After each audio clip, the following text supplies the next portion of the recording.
give a general like. Yeah, fair enough. Yeah. Oh, we're here. We're here. Oh, well, howdy, everyone. We were just conspiratorially chatting about thanking all of our subs. Yeah, thanking all the subs. I'm not even joking. That's exactly it. Yeah. Everyone who's doing subs before the stream started, thank you so much. I think Mooney subbed, Agent J Wall, Zogo Banalot gave resubbed, and then also gave 5 gifted subs. Thank you so much. Yeah, and I can't scroll any higher and see any more, so I think that might be it. Yeah. Heck yeah. In which case, let me just drop our ats and we'll be basically good to go. Yeah. Oh boy, this is a fun one. I'm excited for this. Hey everyone. So today we're doing When Blood Runs Dry. This is the 5th session of Daisuisen, though if you're hopping in for the first time, there's nothing wrong with that because, well, that's entirely fine. You don't need to know anything prior. There are going to be some fun things that people will catch, but every character will be introduced afresh, same with concepts, and it'll just be a fun little time. I'm Christian. I GM this place, this place being Daisuisen. There are many other wonderful GMs, but I'm ready for this one. I've got a Patreon where I've uploaded a very long little teaser for this session in particular, which is great. It's one of my favorites so far. It's great, but also there are many more Patreon exclusive mini RPs up there, little teasers for everyone's characters and stuff, and we're going to add one later too. However, I do want to also say, next week we will not have a Daisuisen because we'll reach the halfway point, so we're going to take a quick break.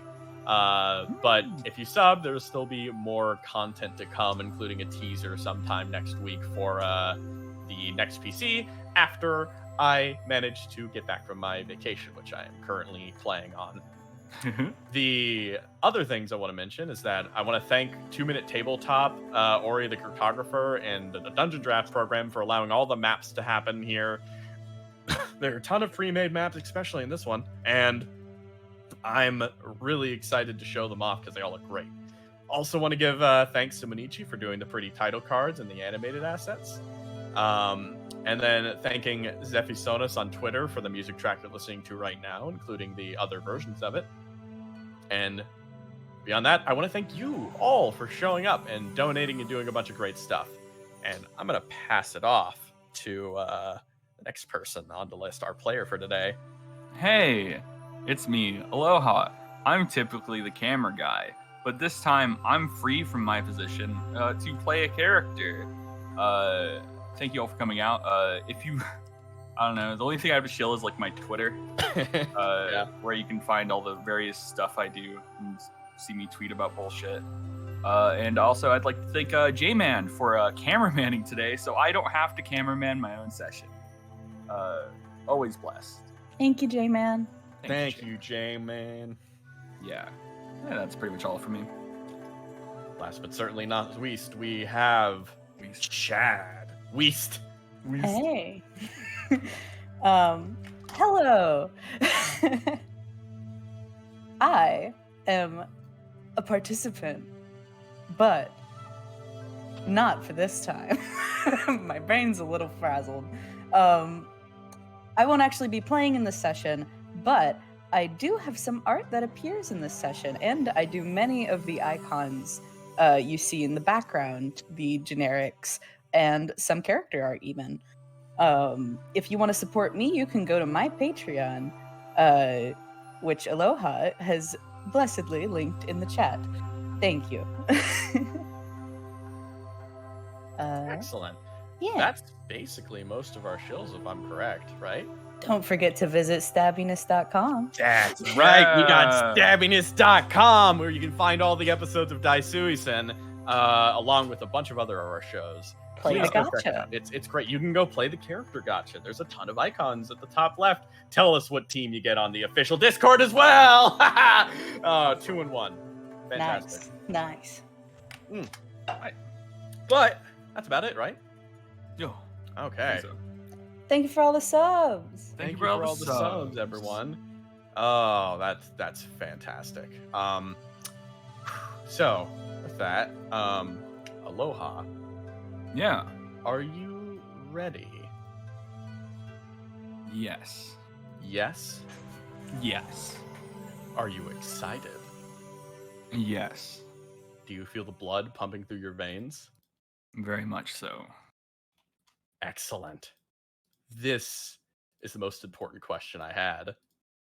The Oh. blood. Right, so where else to start but with the blood?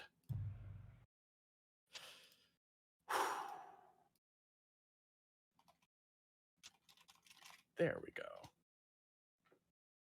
Perfect.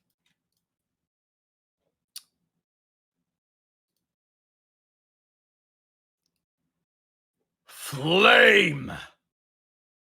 A torrent of fire raging across the landscape, burning its way across wood, dirt, grass, stone itself.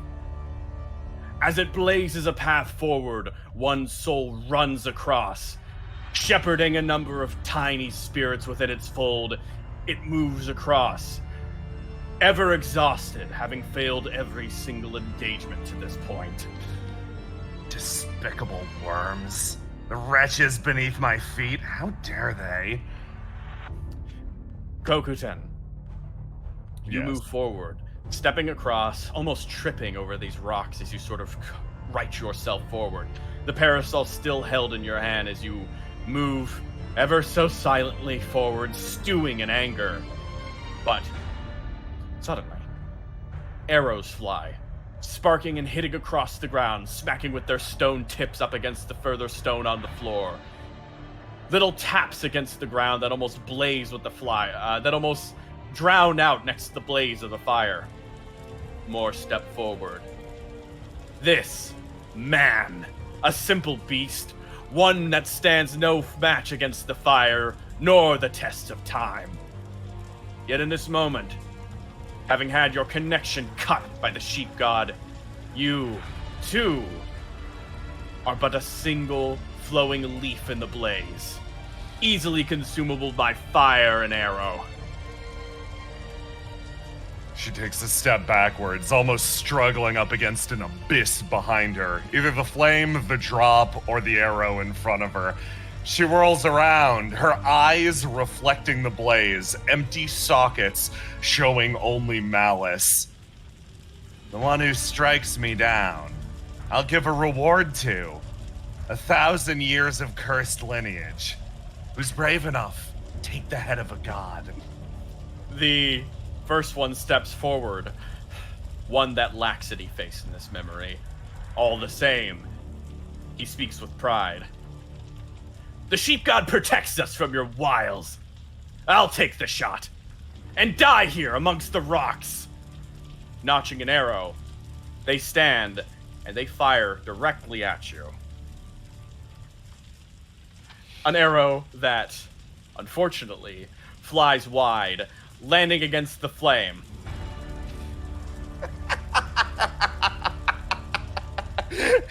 Pathetic! Pathetic! Still with all the blessings of the world and you can't even end the life of a simple beast? She gestures around herself. My godliness has been robbed of me. I've returned to what I started as. So, she takes a step forward, this time closing the distance slightly. I suppose I'll end my life as a beast as well.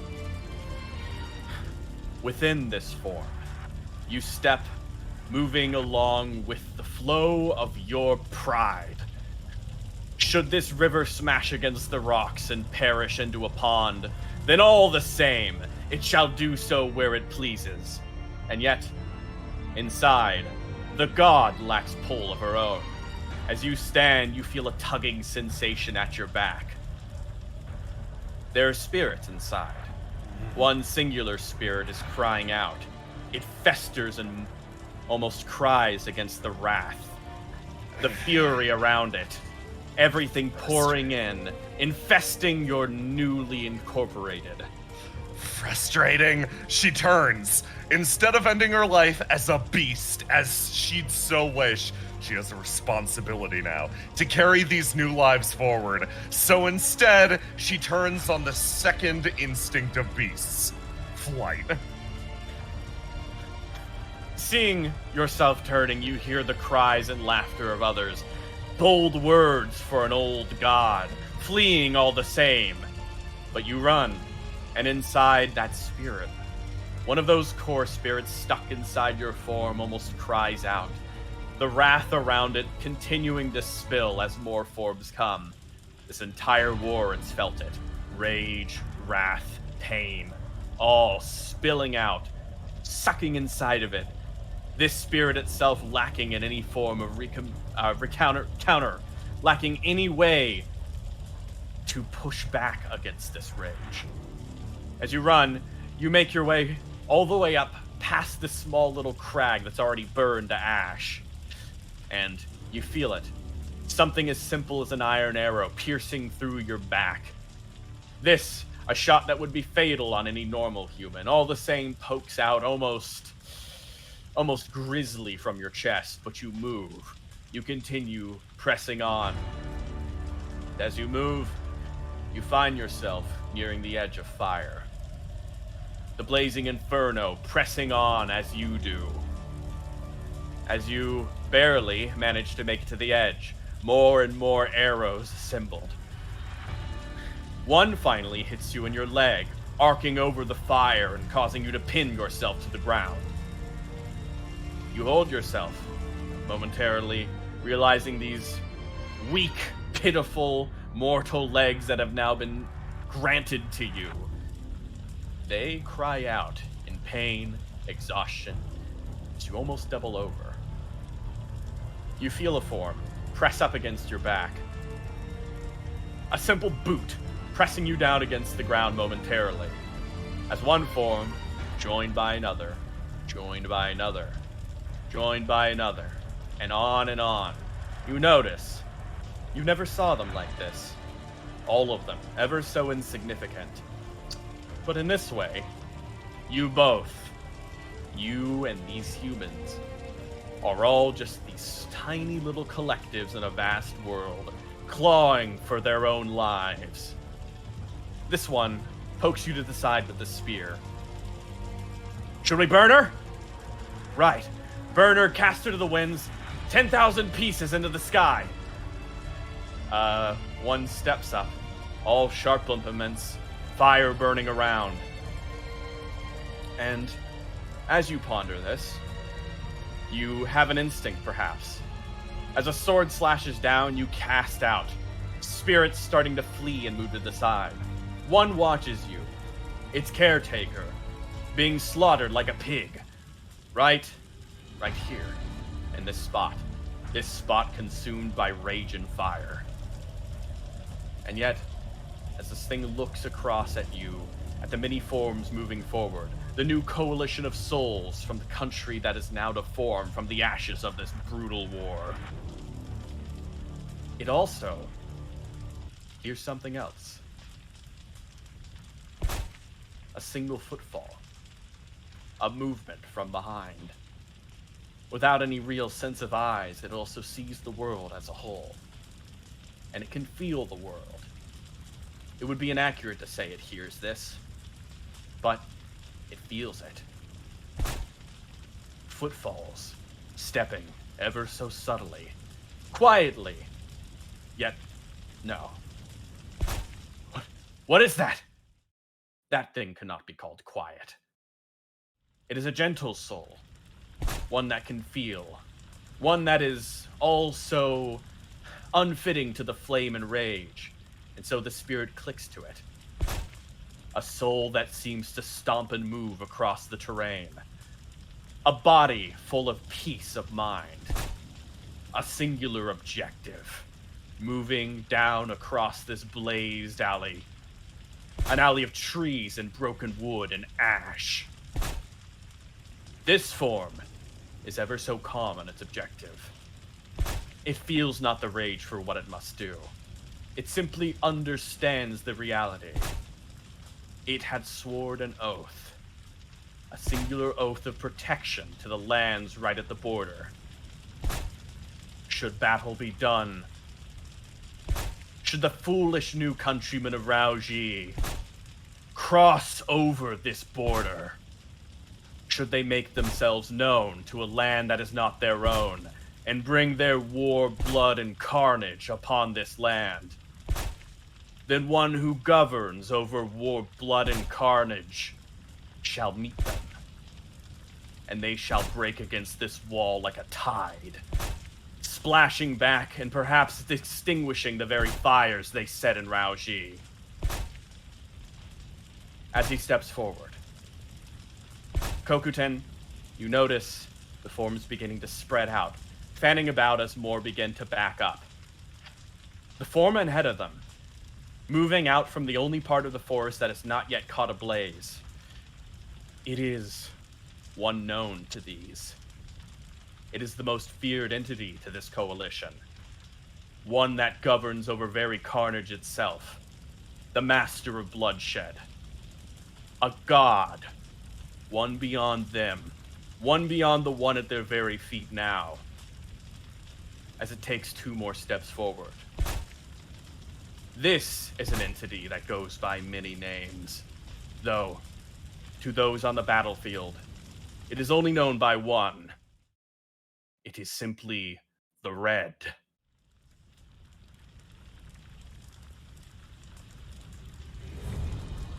Does your carnage not end here?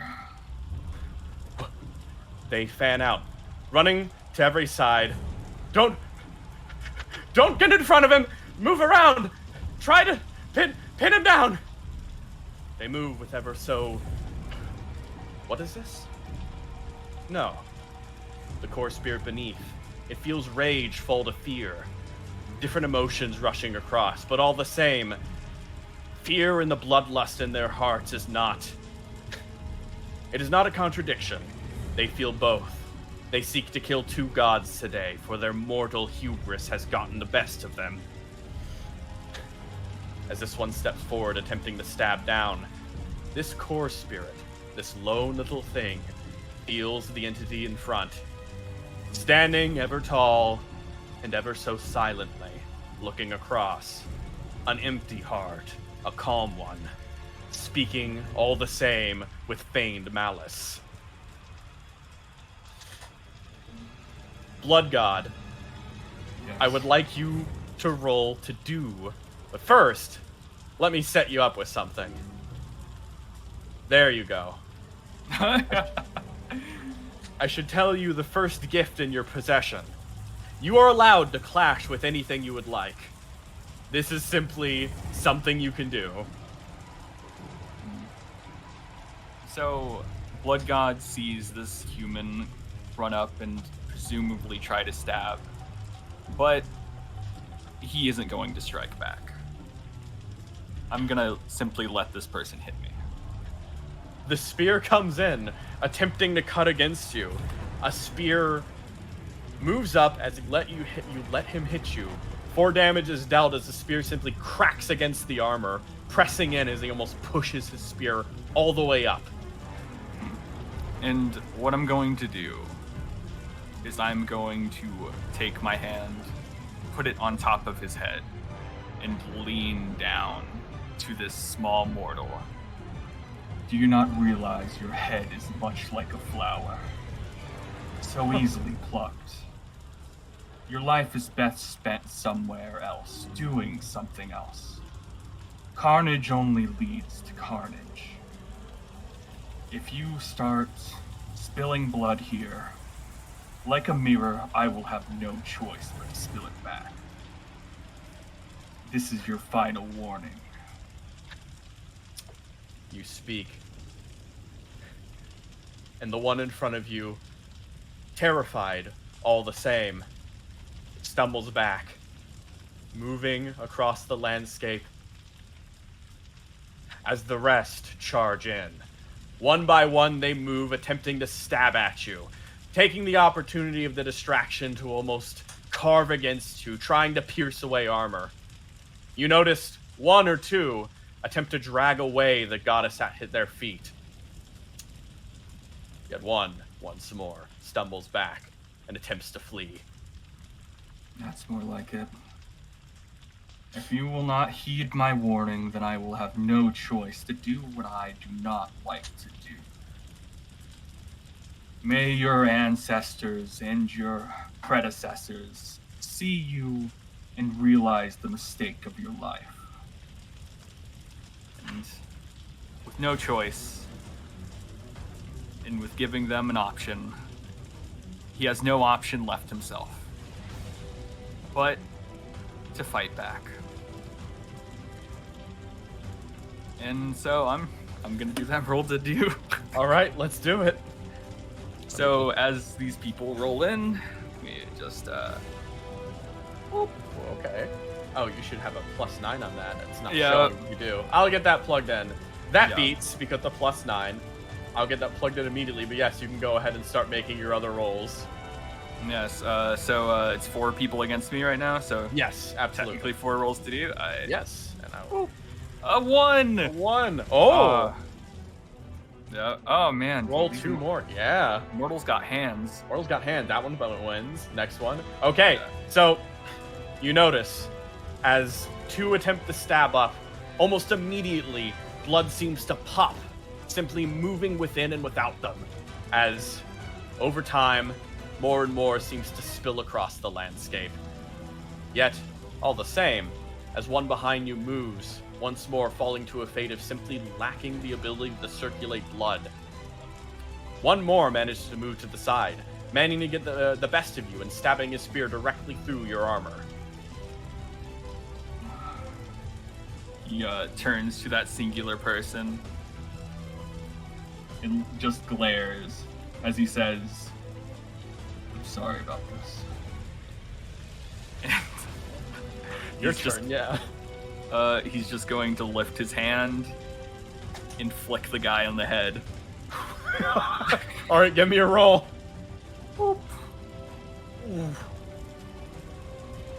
You do so. What happens? As you would expect, a fine mist enters the air as there's probably one less person around him. You are And- correct. I'm simply going to walk forward. You start moving forward as more attempt to circle and move about you. They all step up, and as time continues to pass,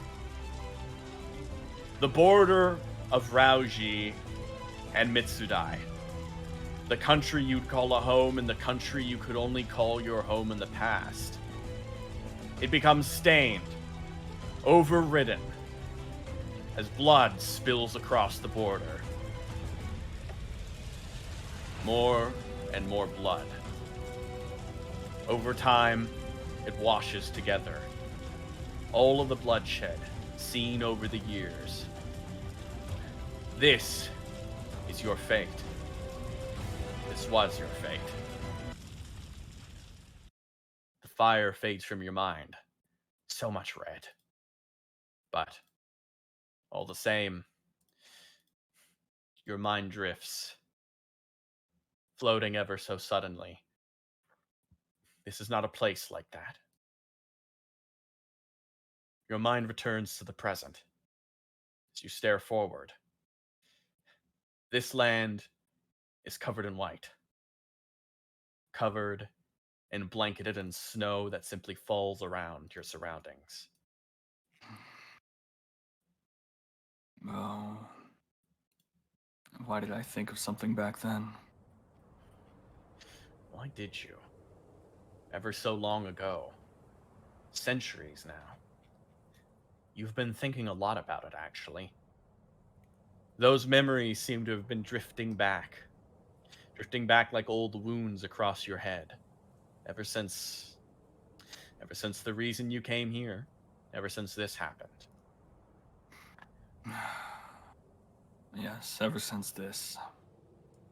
Blood God sits in front of this gravestone, kneeling, probably been contemplating, thinking about a lot the past few hours. A god's time, while longer to mortals, is shorter to some others.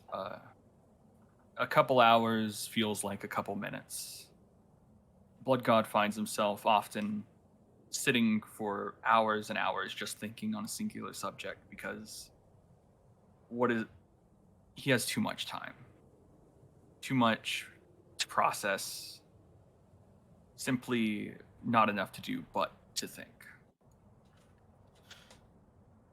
As you think, you must again ponder on that memory.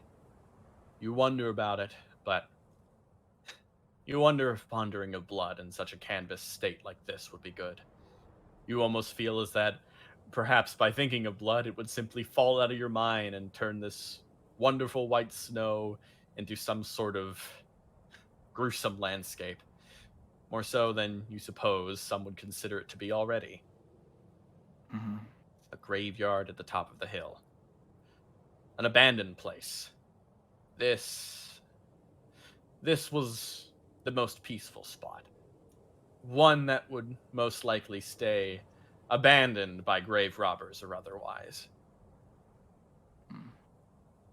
It's a calm place. The perfect place for the dead to rest. You spend more time pondering. Once more hours pass, as you simply wait, the morning drifting away into the afternoon, as someone almost seems to approach up. You can hear it. A clashing of footsteps against the snow. A light little crunch. Much lighter than the metal greaves of the past. A man moves up, and you can see him, actually, as you turn around. He himself, hair almost resplendent as the snow around him, a cloak that almost blows along with the winds atop this place as he steps up, and he notices you. Oh, he kind of nods his head and just kind of looks across, and then steps forward. Hello. Good afternoon. I hope I'm not disturbing you. No, the company is quite welcome. He nods his head. He sort of looks around. As if he's looking for a grave, he sort of sweeps around the area, kind of checking about. You've been to this graveyard many times before, and in moments of boredom, you've memorized every single name here. Perhaps if he's looking for someone, you could direct him. Hello. Are you here for someone specifically? Someone specifically. He kind of stops, turning around. Oh, there's a very small smile in the expression, which kind of goes back to a normal state. Luckily, I'm not quite looking for anyone here yet. He kind of steps up again. Not in this place, at least. I'm looking for... Well, do you know what a core spirit is? He thinks to himself, Core spirit. Yes, I know many. And he says out loud, Yes. By chance, are you searching for one? Yes. I'm a core stabilizer, by the name of Suisen.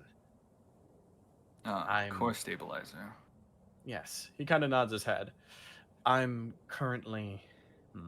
He kind of, This mountain peak holds snow when the others don't. It's not particularly high up. But a core spirit of winter was once entombed here as an attempt to maybe give it some rest and give the people here some rest. Keeps things... He kind of looks across, and if I'm correct, he steps up next to you, crouching down, putting his knees down against the snow. Once more, a light crunch, as, looking forward, eventually, something almost seems to float out. You notice it, almost shifting on the wind ever so slightly, blowing along like a consistent breeze held in place. Susan looks at this one, and, there's this little one. He looks across, almost kind of seems to put his hand forward, a left hand that almost seems to stroke against the spirit, which seems to move ever so calmly. Yes, good. This one's still quite healthy, and seems to be cycling through its will rather cleanly. Yes, yes. He looks at it. It does seem pretty happy currently. He kind of turns over to the side. Are you aware of... He kind of thinks, you seem to have a familiarity with them. Are you a core stabilizer yourself? He thinks about that. Core stabilization is something that he thinks about it. Is a skill that I could probably do. But I am not one by profession, no. I see. He kind of nods his head. In which case, I must ask, where did you learn so much about them? It seems as though you have a knack for it. He kind of smiles. I can sense these things. Yes. Call it maybe years of wisdom. You exist long enough in Mitsudai, eventually you will run into a core spirit and have to communicate with one. I'm happy you communicate with them. Not many people do. Yes, some can't even see or listen to them, but I feel like they're not trying hard enough. People tend to ignore the world around them. Suppose so. He sort of sits for a moment. You notice he sort of lingers for a moment as the core spirit almost seems to move around a little bit. It seems to move to the side and almost seems to acknowledge you. He reaches out his hand for the core spirit to rest upon. It almost seems to float around, circling around your arm for a moment, as it seems to press up against your chest, but doesn't seem to move on through, as it almost kind of bounces around like a fly jutting against a window. Susan kind of inspects that carefully.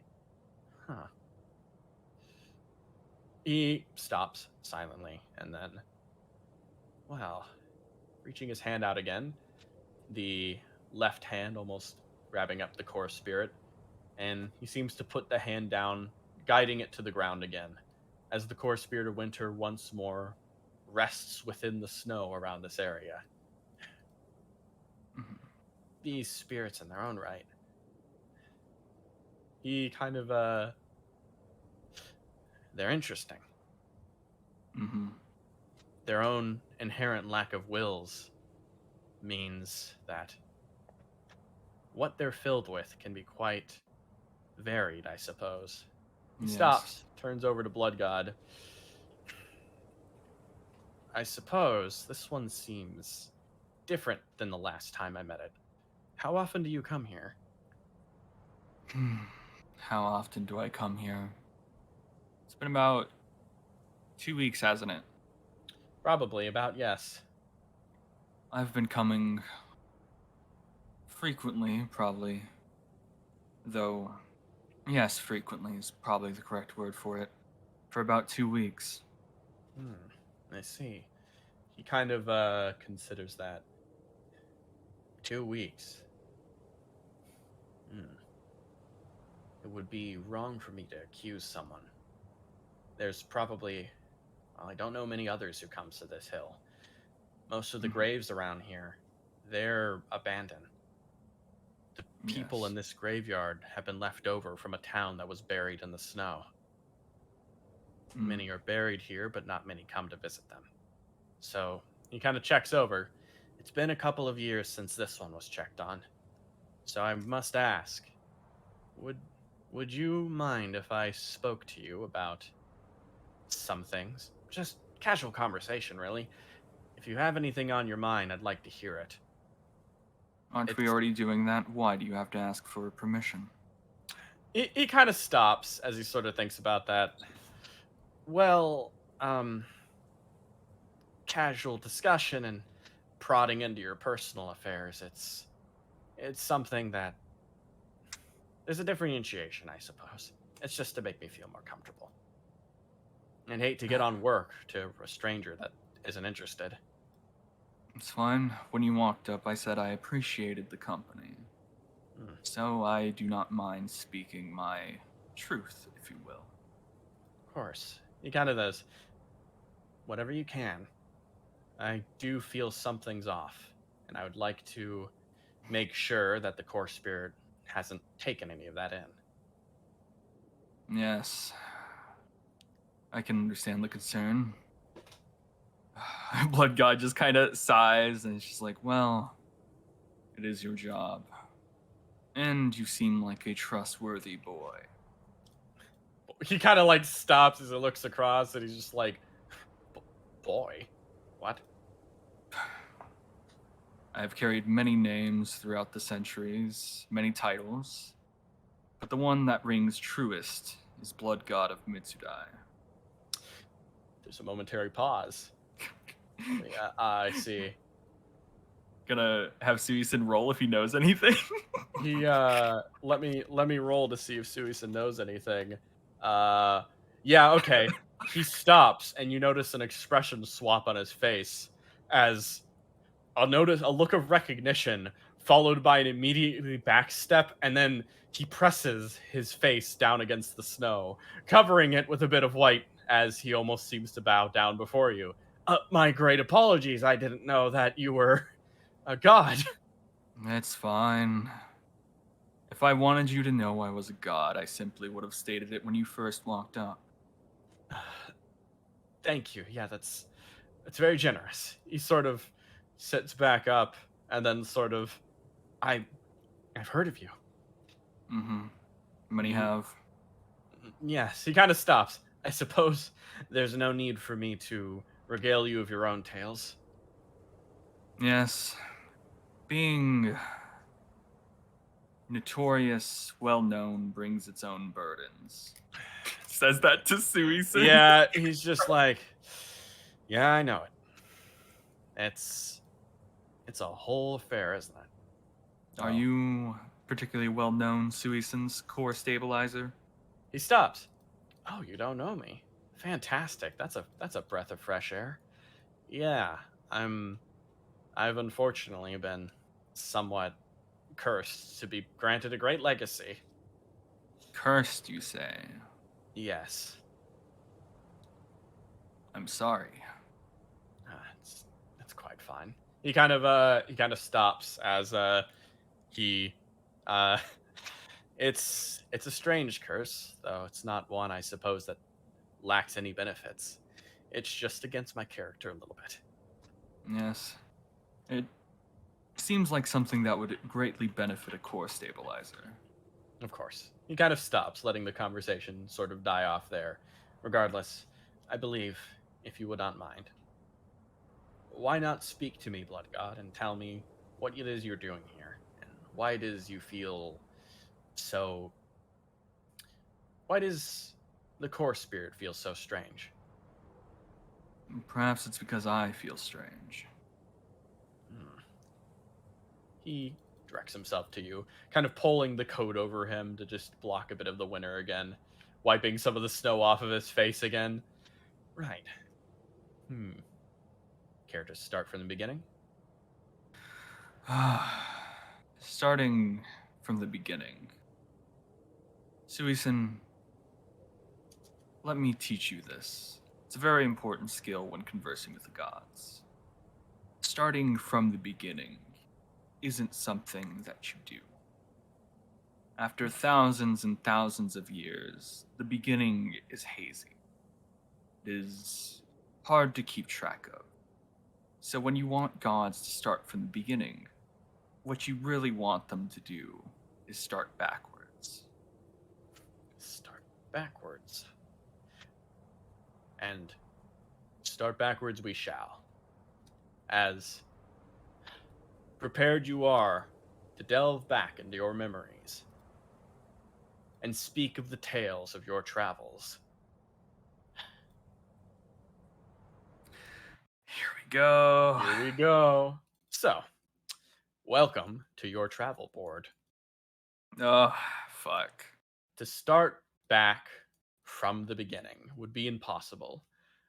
But you trace back these memories to what recently brought you back to the country of Mitsudai after a small break. Yes. This is the story of your travels with one individual. So, Yes. first, this Yep. is the travel board. As a result of that, I'm going to run over some of the rules once more. Mm-hmm. This is a journey that has been completed. This path has already been tread. And so, with that in mind, you will not be rolling to pass the travails of this path once more. If anything, all of this is for show, really, except for one detail. As you've said, starting from the beginning can be difficult. You'll need to remember the path here, and throughout this journey, you may find yourself gathering more and more fatigue as you travel across. Some things might be painful to remember. As you go, you will continue to gain fatigue as you travel, unless you can beat the DCs of the areas you're going through. So, Yep. with that in mind, you're going to roll for the first one, as you recall the very first step of your tale. Would you like to clash against this or not? It's going to be a 3d6 plus 3. Oh man, clashing brings a certain context to it, almost. Mm-hmm. Using the stat I am given, That's true. I It would be unfitting, perhaps, to clash. right now I feel like to not clash, to simply try to peacefully walk through these memories as much as I can would benefit me greatly. Very much so. In which case, simply roll across. Just beat a 15. So just roll 1d20. 1d20 plus 1d6. Roll 1d20 plus 1d6. See. So, you'll take a little bit of fatigue. You'll take 7 fatigue damage at the start of the journey. How much HP do I have? I was going to give you 80. Okay, that's fair.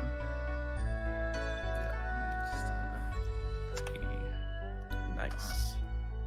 That's -7? Yes. That's fine. Alrighty. So, starting back. To go in exact reverse order would be a bit of a jumble of events, but you find the earliest point to start going forward once again. A journey throughout, in a land full of jungles and water, across the sea, though you cannot remember the name. So, you remember stepping out of one of these strange abandoned temples. This place, water seeming to flow around the surroundings as, at the time, you moved out, breathing the fresh air in as you looked across at this forest landscape around you. Do I remember where I am exactly? Where you are? Yes. You, as I said, the name was not quite clear. Yes. This was in a large continent across the sea, a land almost barely tamed. As you step across, you find yourself looking at this landscape, and another step happens to come behind you. Oh, now, wait for me. Come. You know how I get now. Stepping out, a man moves directly behind you. Feathery hair almost seeming to blow, a aged expression on his face as he moves directly out and across. An aged adventurer that seems to follow behind you. Yet, almost paradoxically, this man is far, far younger than you. Sorry, I simply saw some water and wanted to. He leans down and feels it and just wanted to see how lively it was. Yes, I suppose that's fair. It's very in character. I would have done the same thing. Steps up and sort of sits at the edge, looking across. Tell me, do you remember the time? Gosh, what, almost a century ago now? Maybe 2? He kind of looks across. I remember when I darted off, searching for water in a desert for that whole expedition. Yes. It was quite the brash one back then. Kind of looks down and across. But say, he kind of moves up ever so slightly. What say we take advantage of our mutual brashness for new things and collect some of this water? Should barely be tainted by anything in the surroundings. Yes, it looks rather clean. Take advantage of water when we find it. That's probably the best thing we can do. He stops. This raised platform of the deeper falls, he stops. Well, I suppose you'll have to pick me up again. It's fine. I'm used to it. As Wood God is simply just gonna walk forward and guide this old man over to this, and Yeah. he picks him up and he's gonna just leap over this gap. All right. You make a hop across, moving over the gap and landing with almost a strength. So you sort of step across, moving over these ruins, and you reach that next point and prepare to leap again. Jumping across as the man kind of settles down. Whew. What a... Still gets my blood pumping. Maybe a bit too much. I'm going to sit down. He sits down again, taking another break. Extremely fair. Would you mind? He hands you over an empty water sack. You know that you should be able to move across, perhaps walking along the edge here and then picking up some water from the stream before it falls off below. Yes, I can do that for you. As Blood God takes the water skin and moves forward over to the stream, looking back at the old man, and a sort of sad expression comes on his face as he's away from him. You move forward, sweeping up water from the stream. It fills the water skin, a vital liquid for your journey, at least for one of you. You Yes. bottle it, and stepping back up, do you head back immediately? I simply stare at the stream, enjoying its presence before moving back to my travel companion. Stepping back, you do. As you move across, once more stepping upon those torn up cobblestones. Moving down the stairs. Can you hear those wolves again? Yes. Tell me, do you think your your compatriot gets this far out? The wolf god, you say? He nods his head. I think they would like to. They're too busy looking over their pact and their domain to really see the rest of the world, though. He takes the water skin back, takes a drink. What a shame. I can say clearly that the world has much to offer, and I'm happy to have seen all of it. Well, he kind of turns over. All of it. We've seen most of it, and barely thorough enough to account for the entire world, but I'd say we've hit the highlights. Blood God simply smiles at that. Yes, we've seen quite a lot. I don't think even if we had all the time in the world, we could gaze upon the entirety of it. Yes. I would dread to head to the deepest, darkest layers of slag, neither rise high to the skies of Phos. Frankly, the ground beneath my feet now is it's all I can handle at this point, but he kind of stands up. It's a good thing I didn't try when I was younger. Perhaps I would have, I certainly would have tried something. It's fine. With age becomes wisdom. The rashness is simply something you grew from and you improved from. He kind of nods his head ever so slightly. Yes, I've been blessed with more wisdom than most.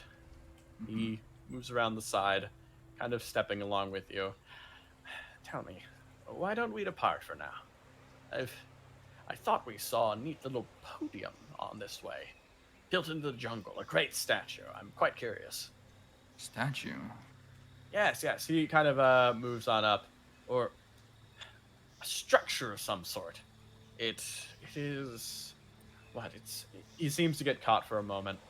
His mind seems to blur over ever so suddenly as he sort of halts. Some.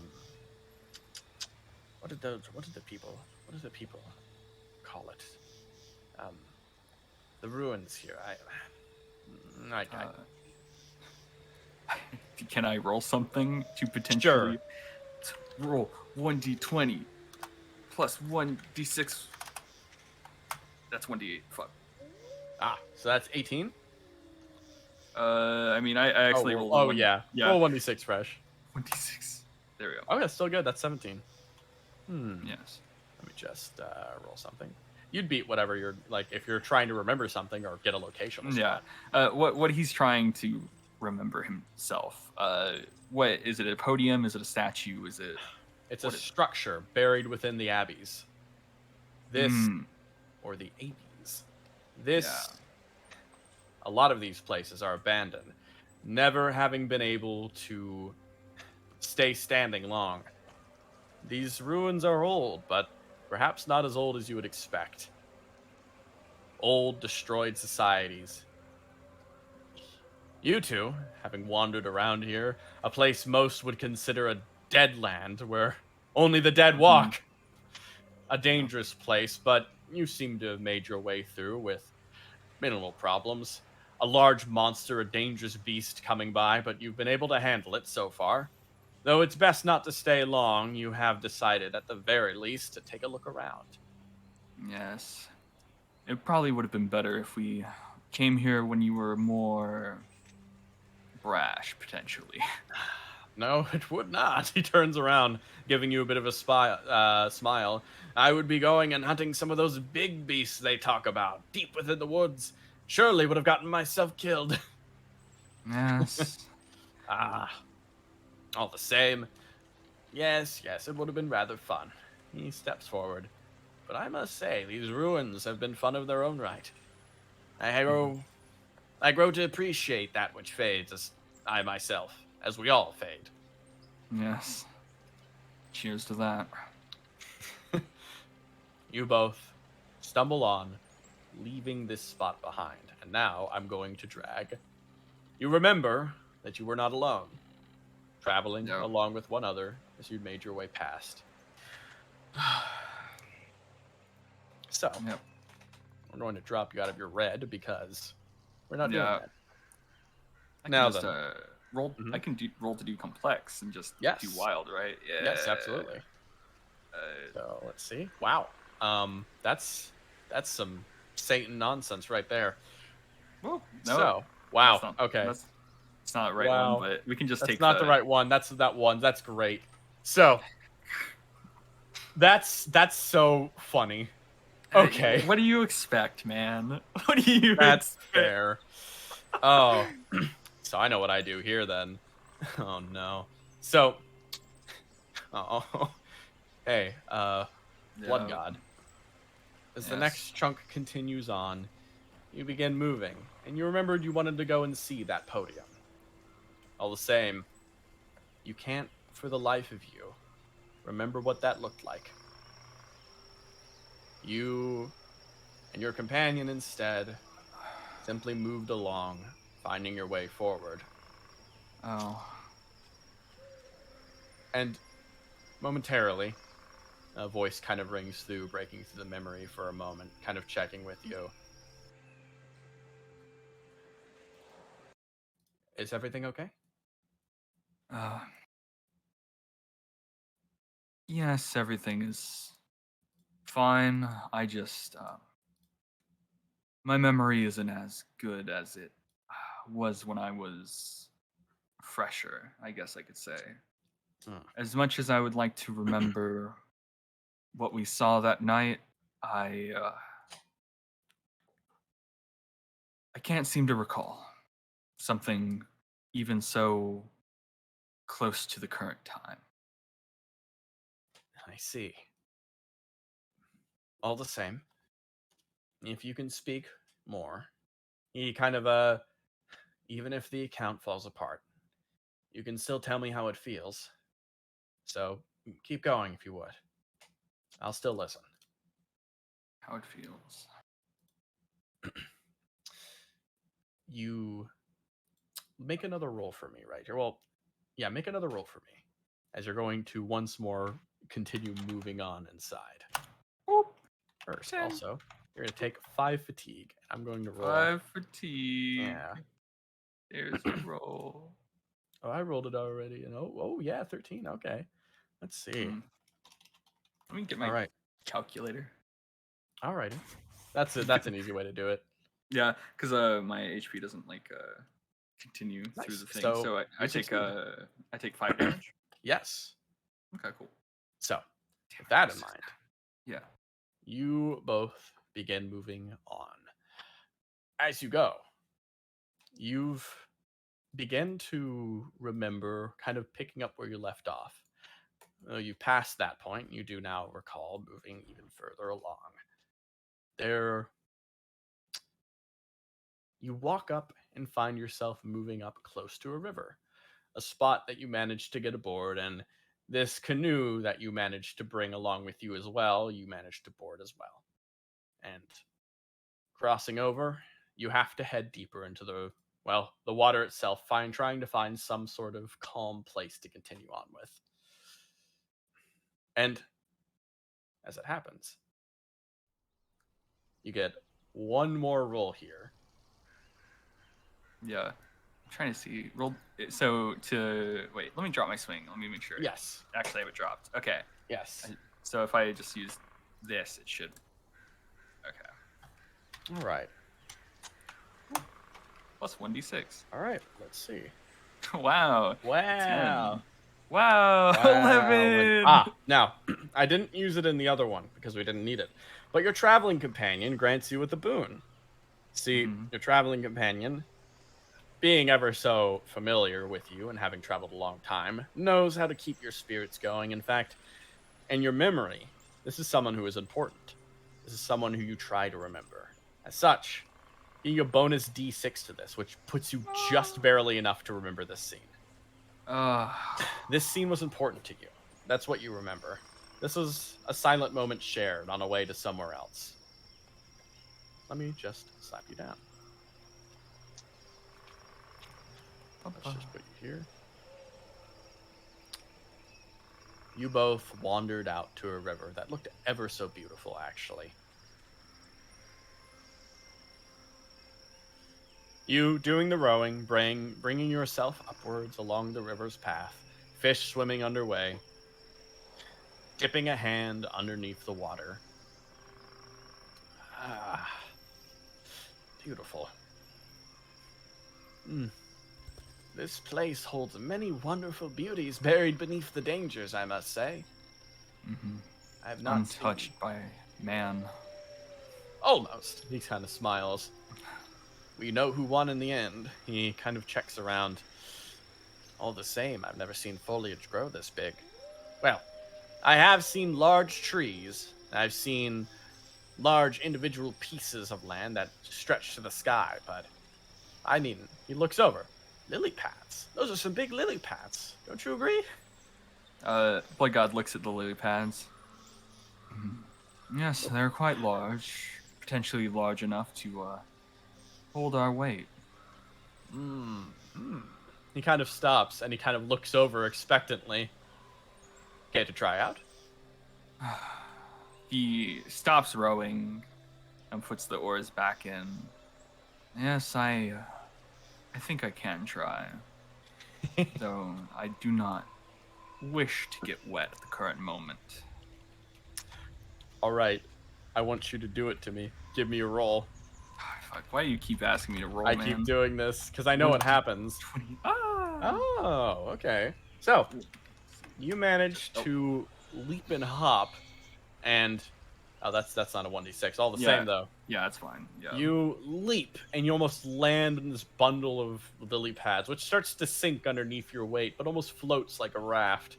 You sort of stand there, your boots sitting somewhat soaked as the fellow in front kind of looks over, laughing and clapping his hands ever so slightly. I was half expecting you to simply fall off. Same here. Well, don't disappoint me now. What, do you want me to walk over them more? Yes, why not do a little dance? I do not dance, but I do walk. And he is going to carefully step on these lily pads. All right, you know what time it is. Yeah. You ever so gracefully walk until you get to a point with only one lily pad disconnected, and for a moment you just sink, falling deep into the water, your entire body submerging at once into the depths. Oh. Floating back up, you hold yourself. You feel your elaborate, wonderful clothes have been ruined by the water, if not already somewhat ruined by the travel. This is fine. He floats on over to the boat and looks at the man and just kind of gives him a look of kind of expected this to happen, but he gets on the boat. Surely this won't be a memory I forget. He kind of smiles at that. Yes, I'll commit it to memory as well. As you sort of go, both of you notice as eventually, moving across the river, night begins to fall. The surroundings beginning to grow dim as the lantern or lamp at the back of the boat is lit. Moving on, both of you manage to find your way across the river space. And as you travel, you move across that last sphere. Both of you finding your way off and reaching a point where you remember a conversation, one that you will not forget, one that you do not need to roll to forget. Okay, cool. I was about to... Yeah. And let me just move you across. You move across and you see a glimmering pool. Both of you step up, coming to face it.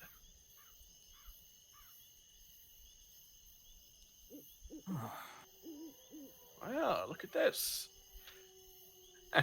Finally, the most important spot I wanted to check up again. He steps up. You both look across and you see this absolutely gorgeous, just resplendent spring simply sitting here.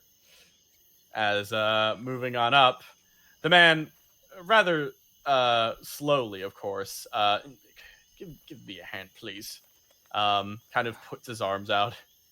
Do you want in, or... robes off, please, first. Kind of. Yes. I don't want to be soaked like you. Maybe it would humble you a little bit. How many years have I had a chance to be humbled? I'm wise, but I never said I was humble. How old are you currently? He stops. Well,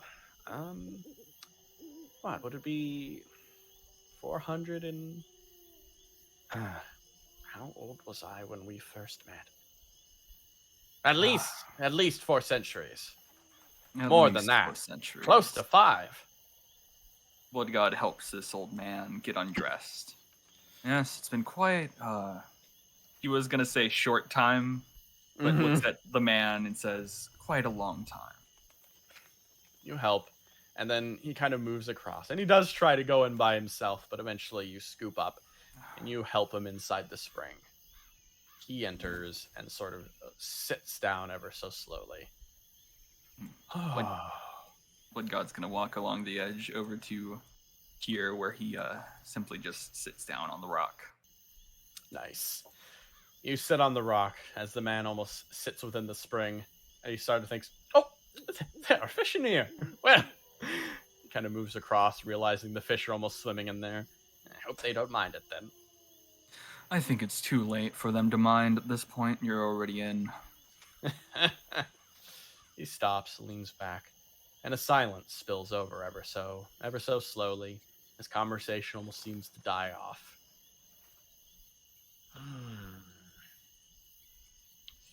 Yes. The man leans back. Have you enjoyed yourself? Oh, of course, this is a marvelous journey. I've been having such a good time. It's been wonderful to check out all the sights. As I said, wonderful scenery. Splendid, even. Leans Yes. back. And you? He kind of looks up at the stars and ponders on that. It's been, as always, a nice change of pace from my normal life. He sort of considers. Is it not just your life now? Tell me. He kind of stops. Father. Would it... Yes. How long must you live for you to accept your new life? He thinks about it. I've lived long to accept the life that I had. And it took me a while to learn that too. So, maybe he thinks about it. Maybe I should accept it. Even though in my eyes it has been sadly but a short time, the impact it has had on me has been wonderful.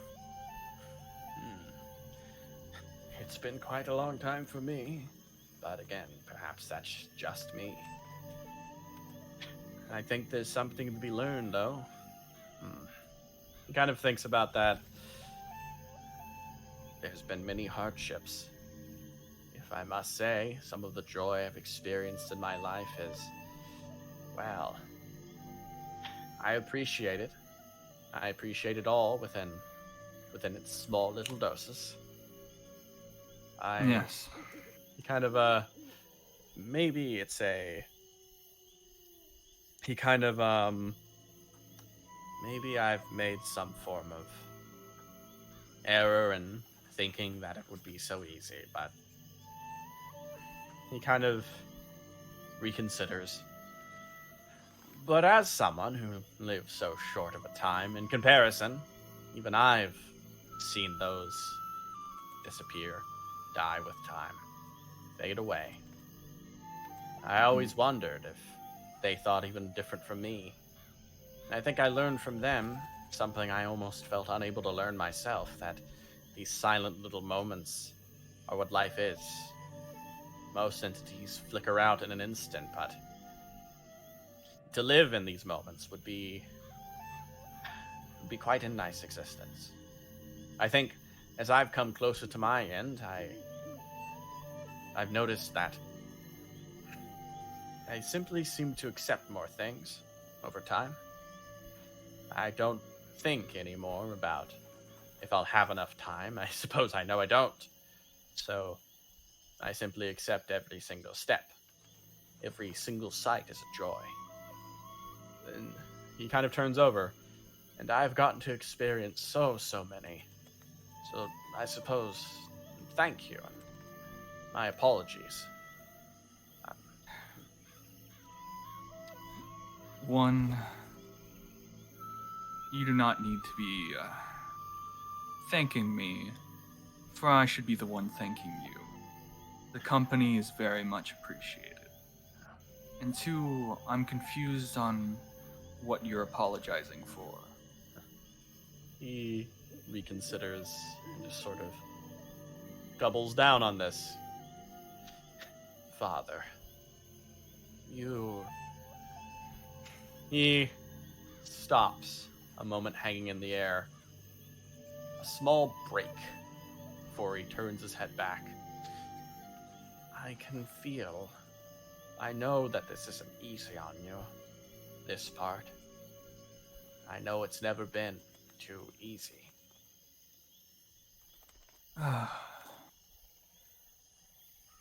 If I only wanted easy things, then I wouldn't be the god of blood and carnage.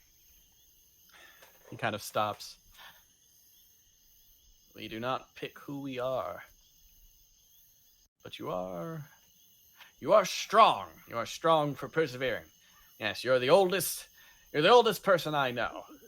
Goodness, that wisdom seems to almost flow out from your chest with ease. Like some of those great waterfalls we've seen across our travels.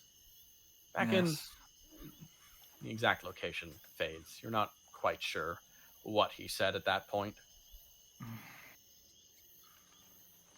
Well, yes. Sitting in the spring. Tell me. You sit on that rock. Have you simply grown too tired of water for the future, or? Well, I think I've had enough water for today. Simply seeing you soak up this water is like enjoying it myself. Well, I'll soak up as much as I want then. He kind of leans up against the wall. Father. Yes. After this, I think this is the last spot I want to see in this great, vast landscape. I would like to go home, back to Mitsudai. Yes. Then home we shall go. He stops, looking across. Yes, all the way back home. When we get there, I'm going to see if you can manage some of those dongos by yourself. Manage the dongos by myself. You Of course. realize that's not a task only one man can do. Oh, but you're not one man, you're a god, aren't you not? A god of blood, not a god of dongos. Anything could change, he kind of mutters under his voice. He kind of moves up a little bit, standing up in the water, skin kind of soaked up as he sort of stands at the edge. Come now, all the same. I would like to... Perhaps you could find a new apprentice, someone to travel along with you and make do with the craft. It's my greatest legacy, you know. Yes, it's your greatest legacy, but also partially part of my greatest pain. Finding someone new would be a commitment. Yes, but if you were scared of some sort of commitment like that, and you hated how hard it was, you wouldn't be the god of blood and carnage, would you? I suppose you're correct. Why not help me out? He kind of stands at the edge of the pool again. Yes. He walks over and helps the old man out of the pool. You do so, taking him out as he sort of moves down across. Excellent. Yes. I think this will be the last journey I go upon, my friend. What do you mean? Look, you keep saying that, but home is its own kind of journey. Mitsudai has probably changed since the last time we went there. That sounds very nice. One more journey for the road. Yes. With that in mind, you remember traveling out of this place, moving across the sea, bringing yourself back home to, yes, a very changed land.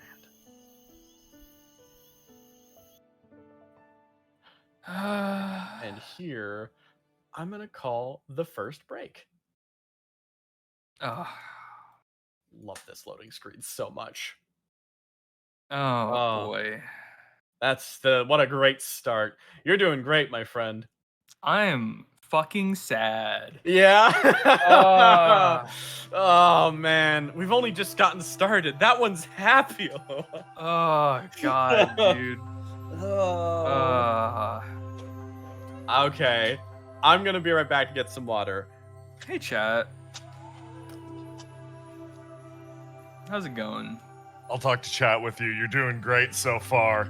Yeah. Pain. Oh man, it's hard, man.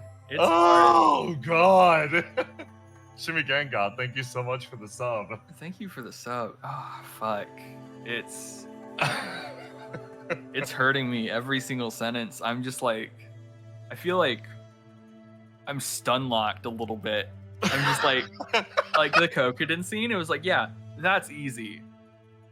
But then it's just like fucking everything else is just so hard. You're doing a good job because all of the like a lot of prompts that Christian's throwing you, your response is just in character. Yeah. It's like you can feel this dude's pain every single second. I'm kind of loving it. It's I like, cried instantly. because we all know how it ends. Well aware. Oh. Oh, fuck. Can't wait for more. Yeah, Yay. boy. Oh, man. Did great dying there, Jay. Thumbs up. I didn't know the armor was coming out. Yeah.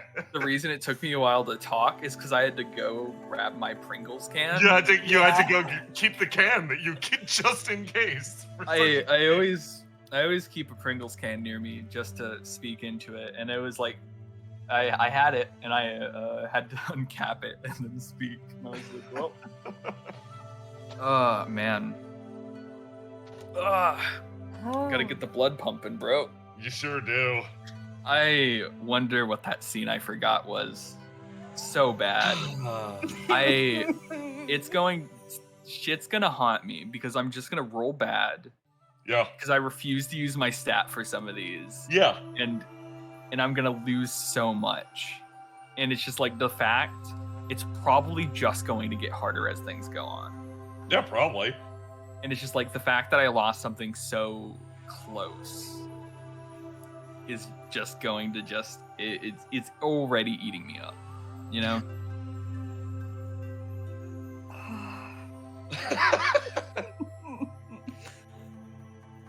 Yeah, it's just, oh man, fuck.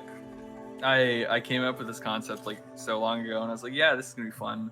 That's the first time I've seen the boy, by the way. I know nothing about him. I know absolutely nothing about that person I'm traveling with. Yep. I'm back, and I'm excited for you to learn more. Yeah, I'm. Like I said, dude, I'm already fucked up that I lost a memory already. Yeah, already. Little design facet. Your son is based off of a rice finch. Yeah. I love that bird. Aloha, you want to swap out now?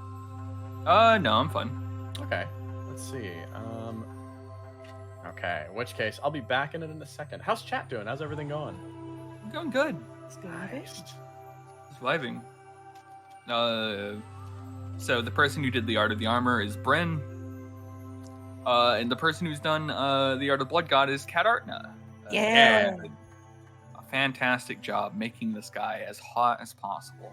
Very important. He's very, so very hot. important. It's very important. The ratio to sad and hot needed to be perfect. And, Yes, it did. Kat was the perfect person for the job. Is the Blood God based off anything design-wise? No. I fucking, a lot of things I just saw from Silver God of Mitsudai, and I was just like, I want those. The match. Fucking homies. Country guessing game, bro. I don't know where I am. Who am I? Get your massing deity titles at Claire's. Yeah, you've got no idea where you are. You rolled bad. Yeah, that's fine. I have ideas, but I'm just like, oh, God. Oh, I got over the PA system. I need a second to breathe, bro. Yeah.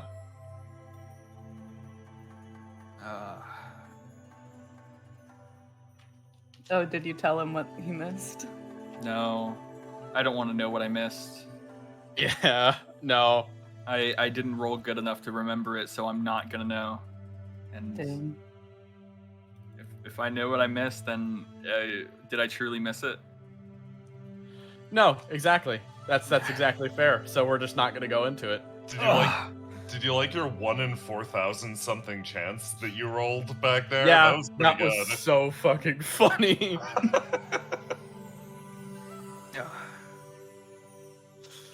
Oh boy. Mm-hmm. I have a callback that's gonna destroy Jay in particular, I think. Oh! Bye. You like watching. Yeah. Ugh. So, are you ready? I'm ready. Yeah. All right. So, tears away. what? Let's get. No, can't abandon those yet.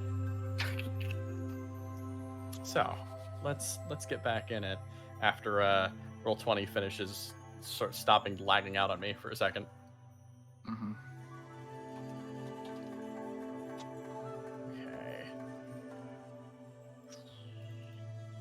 Okay, so next up, that tale comes to an end.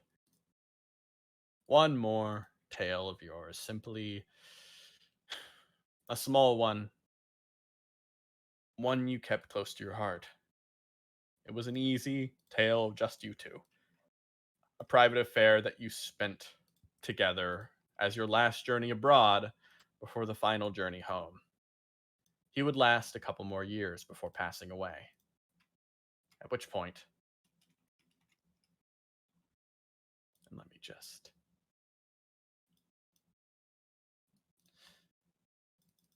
me roll fresh for Suisen here.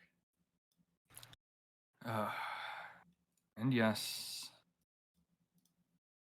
here we are. Suisen considers this, giving a slight moment of silence for your affair, as he considers. My apologies for your loss. It's not easy. I'm not here for your sympathy. Your company is enough. Oh, it's... He kind of, well, let me actually say something really quick. Oh, fun. Okay. He locks in. Yes, of course. Anyways. Those feelings, the ones tied to him. Do you know if... That's all recent. I'm sure there's a lot that is complicated around that, though. That didn't feel like that was the primary concern. I could certainly feel something, but there seems to be more. I think I got glimpses of it, with the story. It was more about what he said. Could you tell me more about this son of yours? Any other tale that you can think of? I'm curious if there's anything that could display more about that one in particular. Something that displays most of his character in one sitting. Yes, there are plenty. I can do my best to remember. He was quite the character, though he mellowed out with age. You begin regaling once more, talking about another tale. This time, your attention drifts as... Let me just get something ready. There are many different tales that you shared together. For sure, some were more storied than others, more exciting. but one that seems to do a good job describing what type of character your son was actually slightly mentioned earlier. Let me bring you back. The fog begins to clear ever so slightly as you consider a different story. One that takes you to a hot, sandy place. Fog. Oh my god. Oh. So, Oh. next up, you quite remember how you both got here, but you do remember a resounding moment. This is a moment you start for out of the familiarity, freshly jogged in your mind. You leave the thoughts of snow behind you, as instead, the coolness of your surroundings is almost washed away by your memory of heat.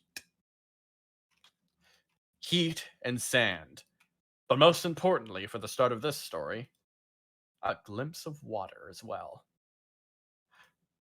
Moving across the oasis, suddenly sprinting up, placing hand almost nervously down against it, a hand dives into the water, pulling up water, which immediately goes to the lips of the figure that manages to find it.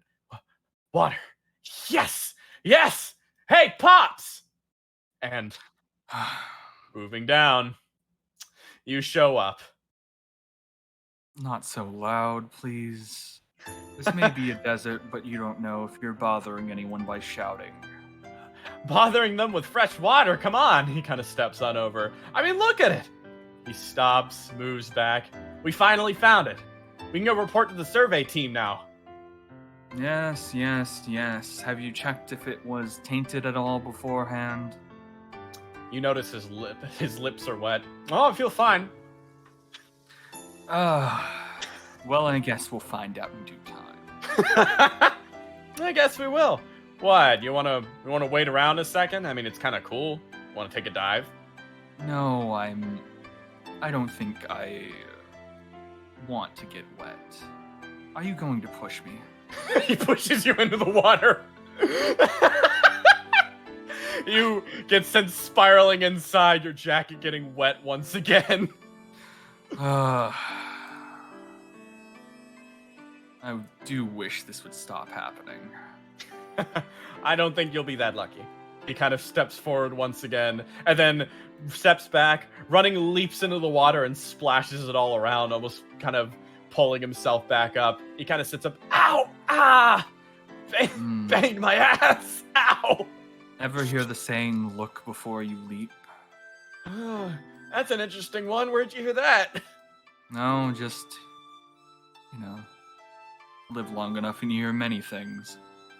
Oh, can't remember, huh? Okay. He kind of sits back up, takes a drink of the water in his mouth, and then kind of like sits up just once again. Man, I imagine we'll get a pretty good prize out of this one, huh? The prize is survival. Yeah. Though survival can be measured in days, hours, I hope we get a lot of survival points. How about that? If you're keeping track, I'm not. Well, I have to keep track. I guess. Yes. How old are you now? He kind of runs through his head. I don't remember exactly, but about like 200? 250, maybe? Seems about right. As he gets out of the water, takes off his god jacket that he treasures so dearly and kind of wrings the water out of it. Yep. Hey! He kind of looks over across at you, leaning back. Mm-hmm. Pretty cheap dry cleaning, huh? All the way out of here? Dry cleaning. Sun, huh? It's still pretty wet. Just throw it on a rock for a second. Come on. Alright, he hangs it up into a tree for the current moment. Mm-hmm. He's kind of like... He kind of looks at you a little bit, and then his face kind of screws up a little bit. Is something wrong? Did I do something wrong? No, you didn't do anything wrong. Just simply thinking as I do. I'm trying to take in the scenery as you will. Uh-huh. He kind of leans back a bit. Yeah. How many grains of sand have you taken in? Is that why you're so annoyed? Because it's all similar or something? Well, I have all the time in the world, so I can start counting for you if you like. I don't know about that one. 1, 2, 3. He stops. All right, cut it out. He kind of leans up, and he once more just kind of shifts around a little bit. All right. So you don't have to count the grains. You can just appreciate what your eyes see. I get it. Mm-hmm. And I see a big pond full of water with a survey corps that's willing to pay us some money if we just turn in. Yes. If we didn't need the money, I would do it for free. Yeah. He kind of like waves his hand. Yeah, same. He kind of stumbles on out and grabs a sack full of things. But, in either case, I'd take first dibs. He kind of dips down into the water a small little thing, a small little water skin, and then a few more and stocks up a lot in water. Finders keepers, but finders can share. Yep. Correct. He kind of checks across at the multiple bags, making sure they're stocked up. So, time to go? Yes, time to go. We need to report this. You both turn around and start heading off, moving across into the desert. As once more, I'll take you back here. Cadden. Absolutely fair. So, once he's back, I'll get a travel theme playing actually, because this time. Here we go. Okay. Sorry. So, yeah. you recall that first glimpse of water. It draws you back into the scene. Now, I want you to try to see if you can find your way to what that meeting was like. Meeting. That doesn't feel important, though. 15. 16. Doesn't. Oh, yeah. Okay, there we go. You stumble up, moving down this path as you recall it. Yes, it wasn't the most important affair, but all the same, it does kind of shift up to your mind just a bit. It was a sign of character. Let me see. Where did they start? Yes, right here. So, I'm gonna ping you right down here. Your son steps up, waving across, pulling his hand up. We're back!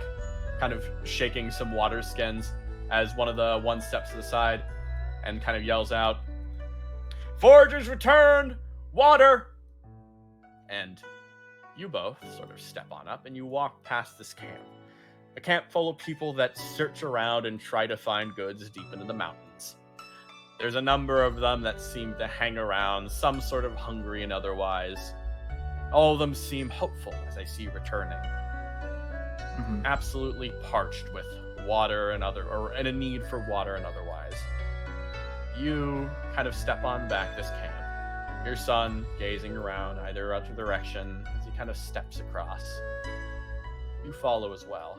Is there anything that you try to pull out memory-wise from this event, or are you more focused on your son right now?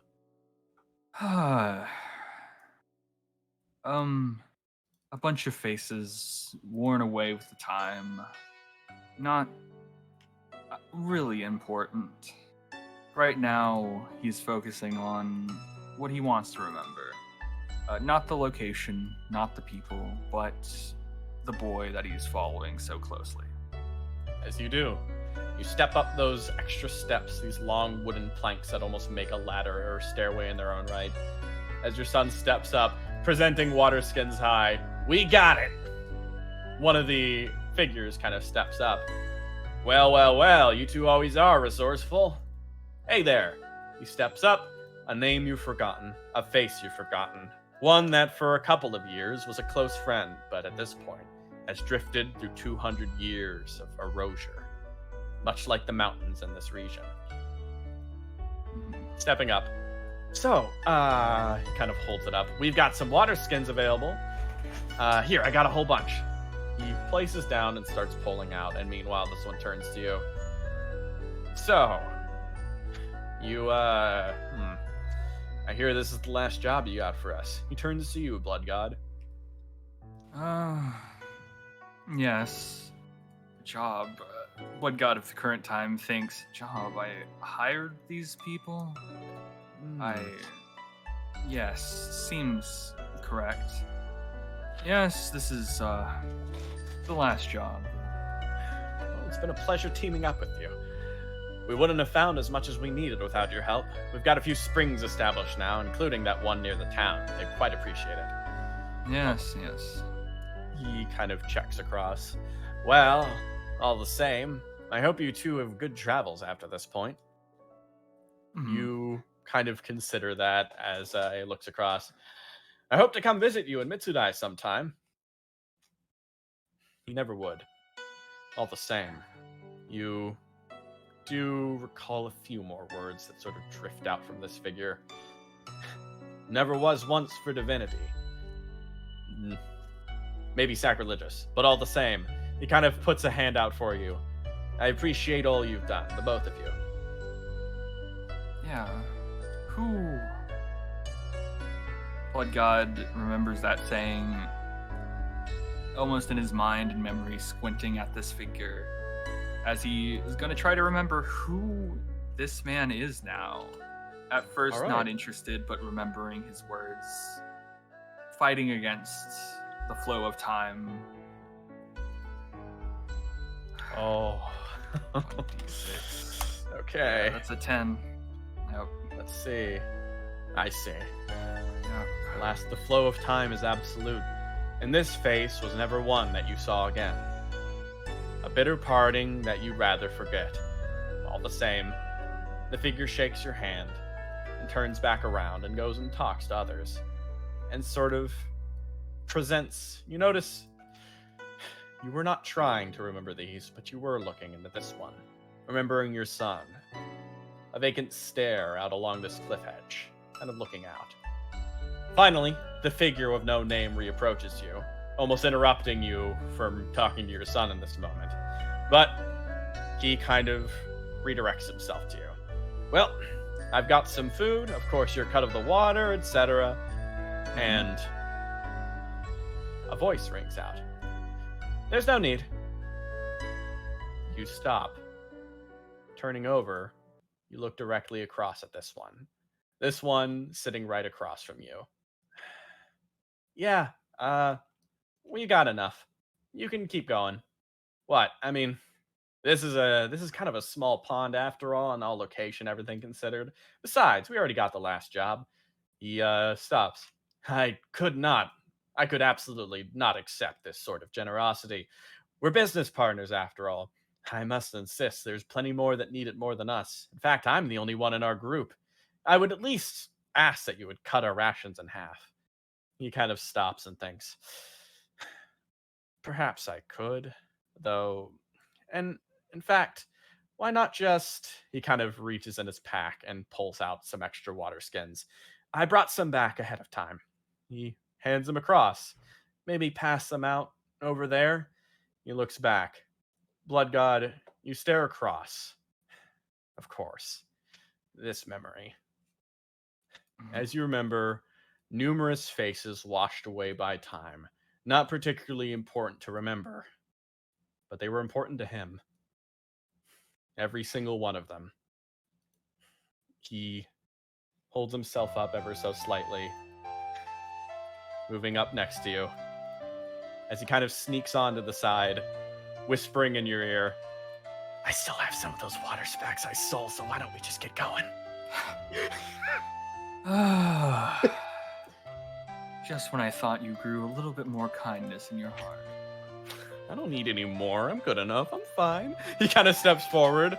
What? It's kind enough to us to make sure I look out for myself, right?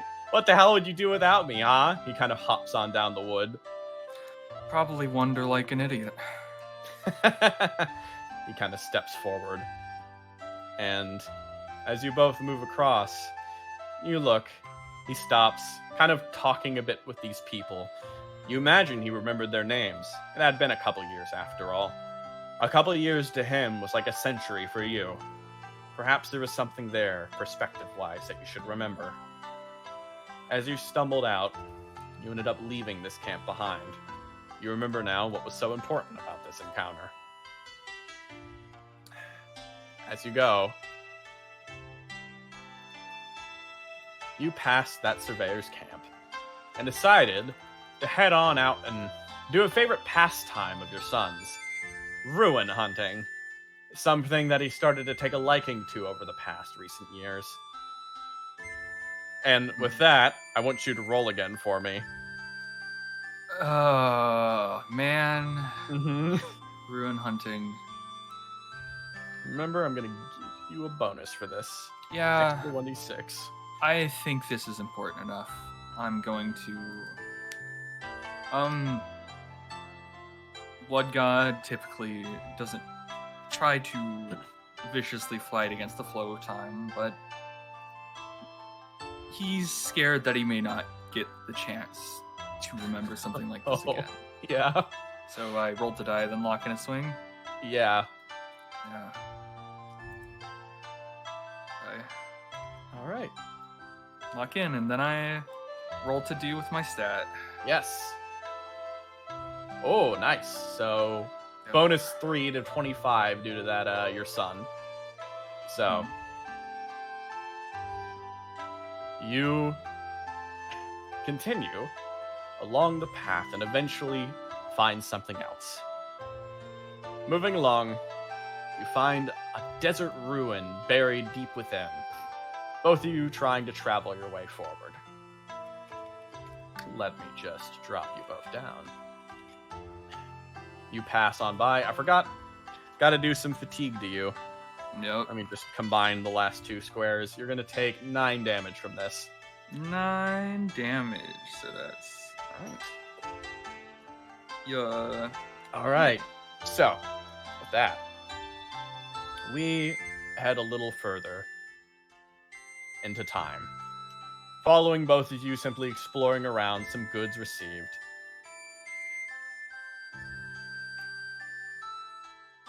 So, you both head up into this ruinous area. Well then, kind of stops. What do we got this time? Blood God. You stop Yes. immediately. Oh no. As a god of blood, you hold many talents, one of which is a simple sense of things.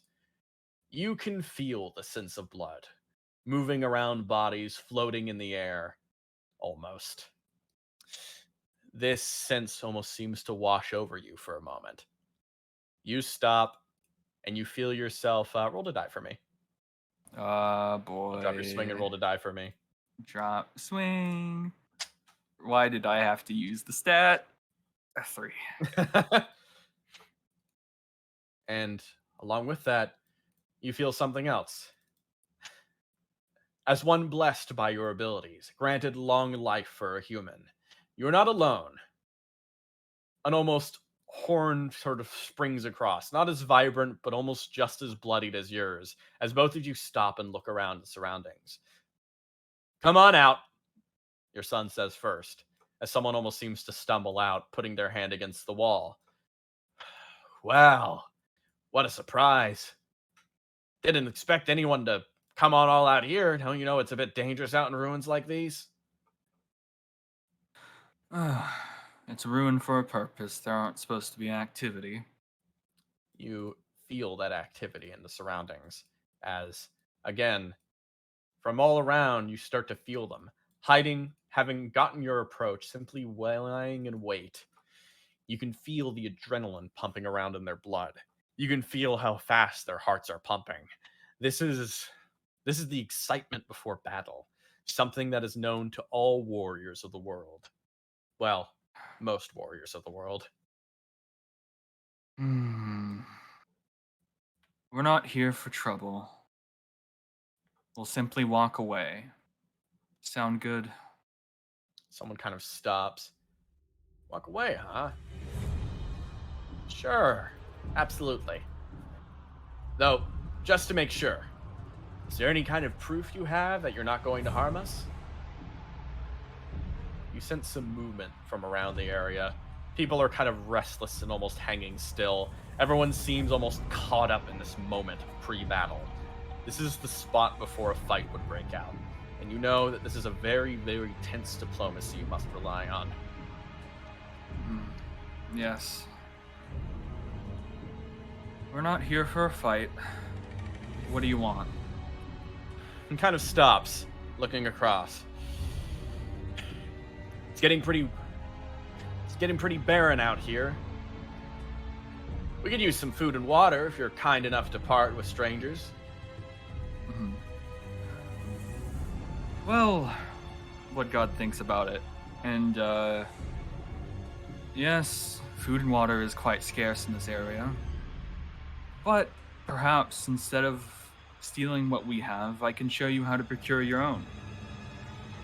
They kind of stop and they look across.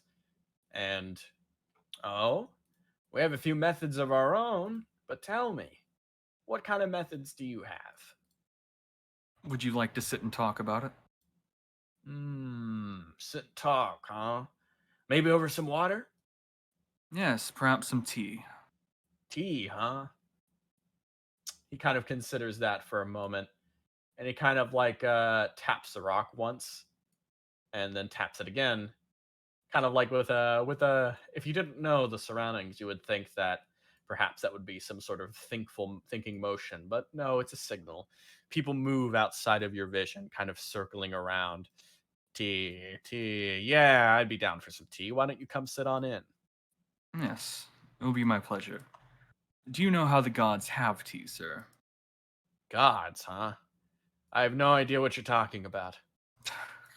Perhaps not of this land, but of the land I come from. He kind of checks. Foreigner, huh? Yes, isn't it apparent? He kind of considers looking you up and down and then looking over to the side. He kind of thinks. Your clothes are a bit strange for sure. Your accent's a little weird. And beyond that, he kind of checks across at both of you. I have no idea what kind of god tea ceremony you're talking about.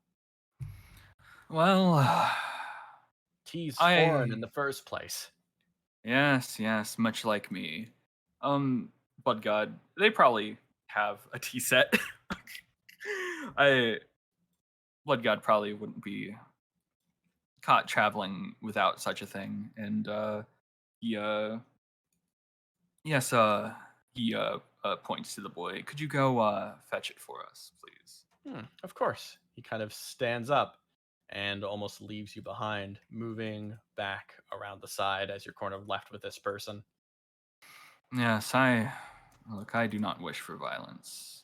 I can see he looks around, hearing the heartbeats, the flow. This is a troubling area, and I can understand needing to resort to such violence for survival. He kind of stops, heading to the side. Got a few more things to grab. He puts down some bags, moves over to the side again. The other guy kind of watching him and go a bit cautiously and with wary eyes. This place doesn't have enough food for everyone. You understand that? Probably. Yes. How long you been here? How long have I been here? You've been here for some time. You probably stayed in this region for at least a couple of years. Yes. Can I try to remember where this is? This is a bit further back, so you can try. Yeah, it'll probably be hard. Just to get a perspective of. Nope. Yeah, no. This entire area washes over your head. It's about as vague as the desert sands themselves, as you cannot recall in the slightest. Yes, I can feel the pain of years. Though I'm not from here, I wish to explore its ruins, see the history that well, at least my travel companion would wish to see the history that has been long forgot.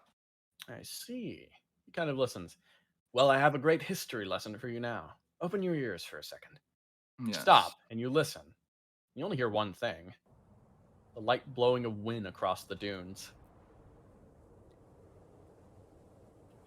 The only history carried by this place is the roaring of the winds. It weathers everything. All is buried beneath the sand.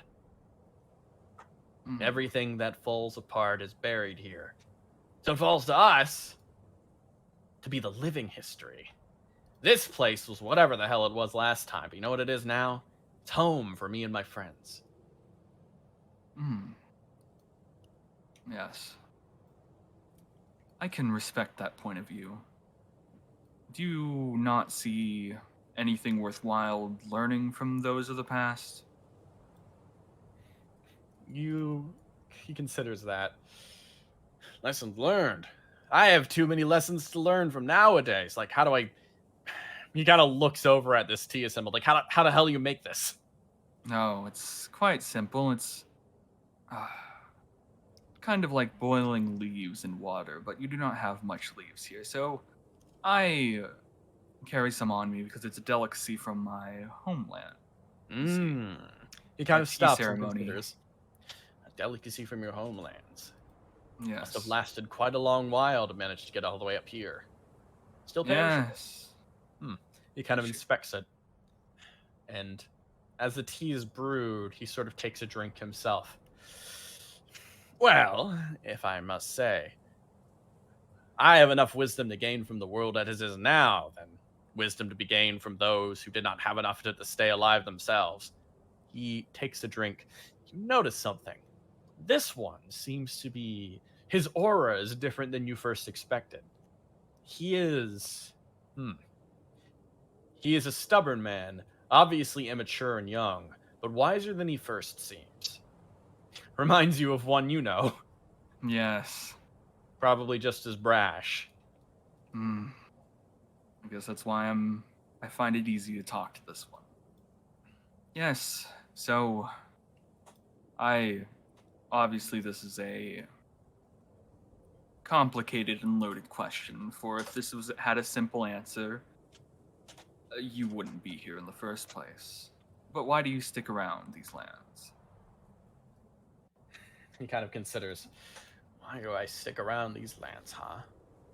Well, to put it quite simply, I leave these lands and head across. I would not be welcomed anywhere. You must understand. In order to survive, I've thrown away freedom. Freedom to interact with the soul of humanity. Freedom to see eye to eye with another. Yes. He says, as he kind of looks directly across at you, languages, the world as a whole, everything around me is just simply... He kind of stops. All out of reach, no matter how close it was before. Did you know I used to be a scholar? No. At a time in the past, he kind of taps up the rocks. This time almost clicking them with his finger to make a small noise, one that would not be heard and mistaken as a signal. He taps it. This is, at one point, my area of study. But you must understand, this place can be cruel to those who travel. Those who seek something from these lands are often disappointed. But I think I've learned quite a number of things, like how to survive, how to truly be my own person, though it has come at the cost of a bit of my own humanity. Tell me, God of a foreign land, is that something that rings true to you as well? I'm afraid I didn't have much humanity in the first place. Yes. Soul, then. How about that? Soul... I think I found that quite recently. He kind of considers that, leaning forward a little bit. I see. So you think soul is something that can be gained back, or gained from fresh... And there's an interruption here. Your kind conversation was cut short. For this is a moment that you were able to recall from bloodshed. And it's something that echoes through. that bloodshed. You feel one of those pulses act up, but it is not one of these locals, but instead, Yep. you feel the pulse from down here as combat breaks out. A large axe hefted by your son crashes down against the back of one of these, as inescapably again, a howl roars out from around you. Blood is once more spilled as the one in front of you looks surprised, standing up, grabbing a dagger, looking across at you, and then, almost wordlessly, an expression of anger that burns through this emotionless face continues, charging forward with the dagger in an instant, not wasting time on words, trying to go in to cut at you. I want you to roll to die for me, not to defend yourself, which at the time you did quite well. Roll to die for the pain of this memory. Yep. You succeed. You hold back from that pain momentarily. As you stopped, holding the dagger, and everything else, it fades again. The next couple of moments return to that blaring red in your mind. That feeling of bloodshed once again. And as time passed, a battle ensued. Blood continued to spill, and eventually, silence once more settled on the dunes themselves. One more peoples decorating this barren landscape with the history of their lives. And then, only silence, whispering winds across the sand. You came to, looking across at a figure, breathing heavily, holding an axe in their hand. Blood God, how did you feel in this moment? A lot of emotions. Anger is one way. Anger is too strong of emotion. Anger leads to these kinds of conflicts, these kinds of resolutions. What he feels the most at this current moment is disappointment. Disappointment in the boy that he travels with, and disappointment in the people around him. Sort of stepping up. Your son was looking at you, and you recognized that face. What? Are you going to tell me you had no choice? He kind of stops. He thinks for a moment, looks away, and then turns back. No, I did have a choice, but this was the correct one. Do you know who these people are? Who are they? They're the bandits that've been attacking the town. They killed Amir's sister. You don't recognize that name, but it burned into your head all the same. It burned in your head because you didn't recognize it, even back then. It was not a name you ever put to your memory, but all the same, it was said with such passion that it stuck to you in a weird way that hangs even now. Well, that might be true. It is not the cause. It is not the justification for bloodshed. What are you talking about? It's not like it. He kind of stops, turning around. He wanted to say, it's not like I wanted to do this, but you know he can't lie to you. That anger, that fury, that adrenaline, he felt it all the same as you. He tries to breathe, calling back on those experiences. Anger subsiding ever so briefly, as he plants this large axe that he carries with him down into the sand. It chunks against it. They were moving around anyways. Chances are they were going to attack us or move off, attack the town again. If they attacked me, I would have handled it. But what about the other people? What if they went off promising something and attacked the town again? I had to try. I was talking to their leader. I was going to try and find a peaceful solution. I was going to teach these people that only think that violence is the only option, that there is always a choice, boy. Dad, how many times has that worked?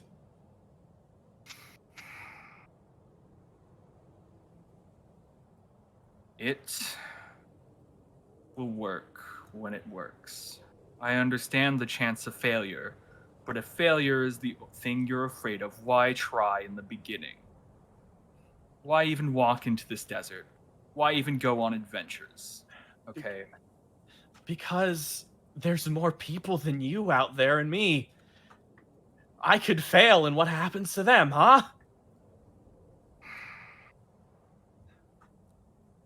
He thinks about this. He stops, letting you talk first. Do you want to look back in your memories and remember all the bloodshed you have caused? Do you want your hands to be tainted red? He kind of stops. Life is like a garden. You must tend and nurture for it. Even the most awful and invasive of plants can turn into something beautiful. He sort of halts himself, considering for a moment as he kind of turns back. Weeds can choke out beautiful flowers too. All that. We're like any one of these grains of sand blowing across this desert. We will no longer be here. Eventually, we'll find our way to the edge. And when that happens, we're going to leave everyone behind here. I don't want to leave them worried. I don't want my memories to be plagued by thinking that everyone I know is going to... He stops. I'm sorry. It is okay. This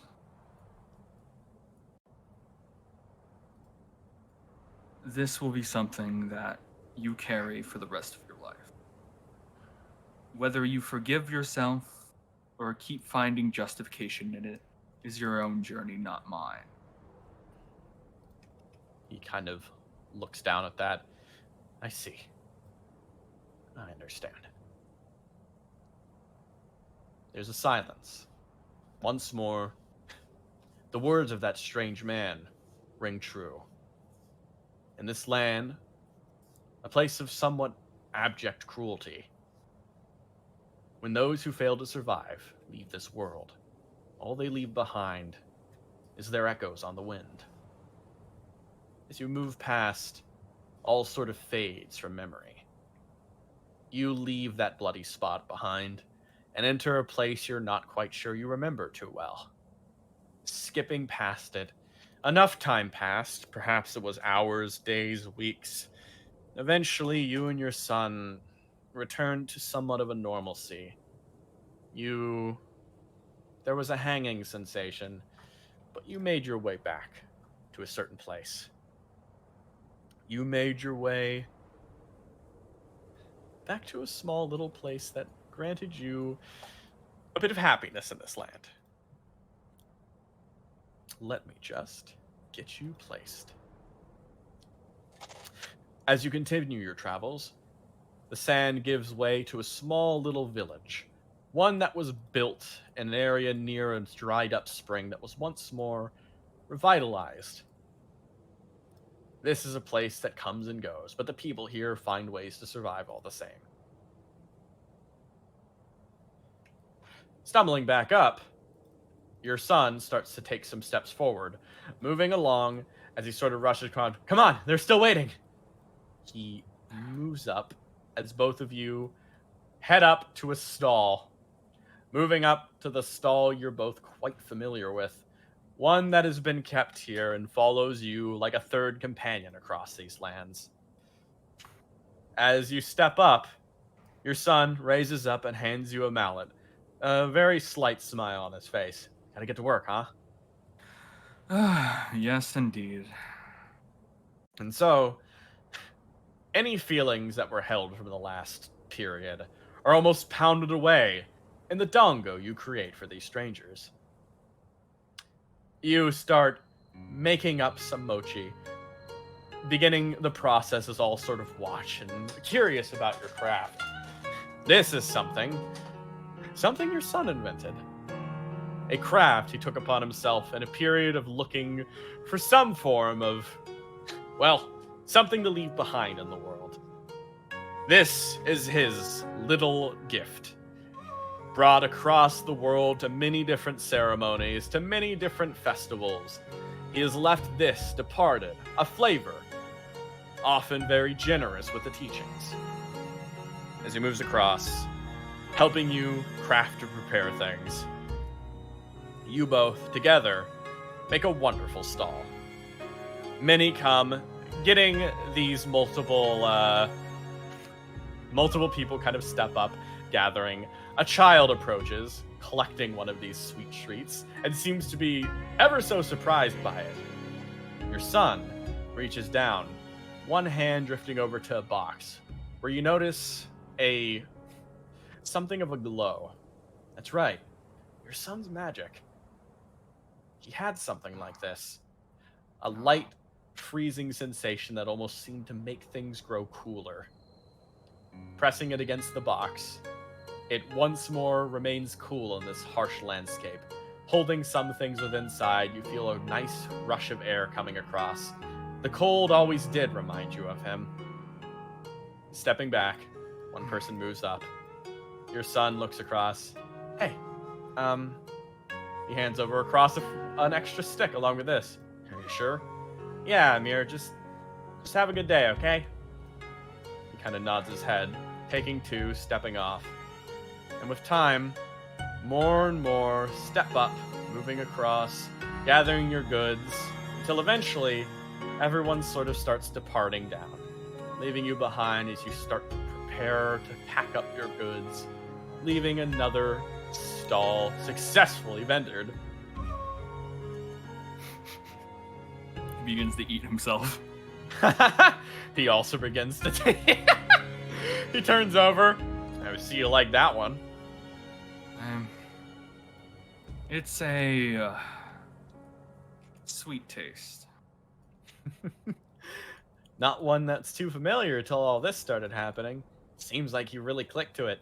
I'd stop saying it's novelty and start saying maybe it's just your favorite little snack. As a god, I do not eat to survive. I simply eat to enjoy. And this is something I enjoy quite a lot. Oh, that makes me happy. He moves to the front, closes down, locks down the stall, and then kind of stands.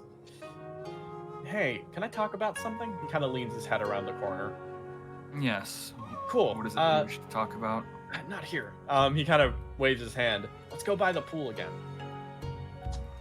Okay. You wander across these slightly lit streets, the cold once more drifting across the air of this nighttime desert landscape. And moving up, your son kind of sits down, planting his feet against the ground and sitting down, almost leaning his arms against his knees. As he looks across this vibrant lake, you sort of sit with him, checking across. As he sort of looks at the town itself, a bit of movement still around, a chill breeze, nice water, as he sort of considers. I've been doing a lot of thinking. Yes. It's a dangerous pastime. Yeah, but he kind of turns over and looks at you. You seem to do it a lot. I've mastered the art. I suppose so. Almost like my hands have mastered mine. He kind of holds it, still some kind of sticky, kind of powdery residue on his hand. He sort of reaches forward and washes it off a little bit and then takes a drink, kind of sitting back again. I've been doing a lot of thinking, as I said. Mm-hmm. He kind of stops. I'm sorry. Again, I'm sorry for everything that happened a couple of days ago. It's okay since you've come to that conclusion. He kind of stops. I don't know if it's okay. I don't feel it anymore.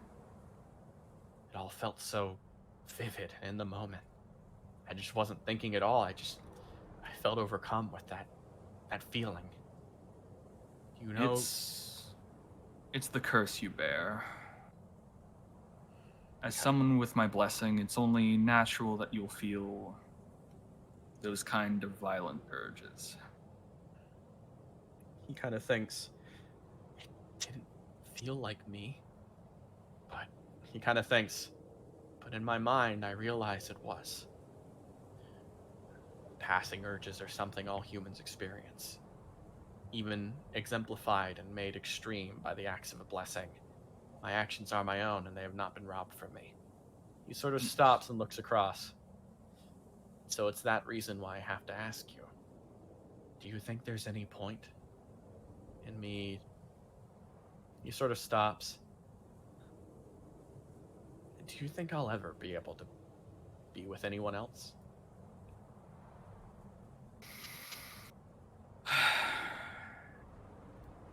Be with anyone else. He sort of looks forward. And you notice there's this expression that falls on his face. He is but a child in your eyes.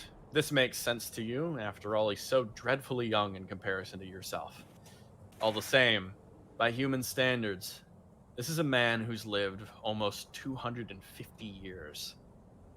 Though he is quite spoiled, as you've never insisted on teaching him proper etiquette until more recently, he's gotten away with quite a lot. There's still a wisdom and tiredness behind those eyes. The youth he exhibits is granted to him by his body, but all else of his youth is granted to him by his pure action. Beneath that, he thinks, and he ponders much the same you do, about these topics of immortality. He continues on. Oh?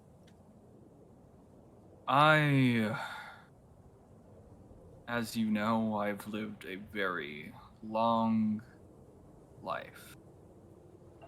And even I have met people who I have fallen in love with. It is hard to fall in love when you exist like I do, and even as you do. Do I regret it? Not one bit. He sits against the sand. I don't think I've regret it. He stops. I truly do enjoy all of the things that I've been able to see in my life. From all of the people, all of the things I know I absolutely do love. He kind of considers a bit deeper, however. But all the same, there's a bit of a silence that falls over for just a moment as he sort of thinks about how he wants to word this to you. And then, finally, he turns it over in his head.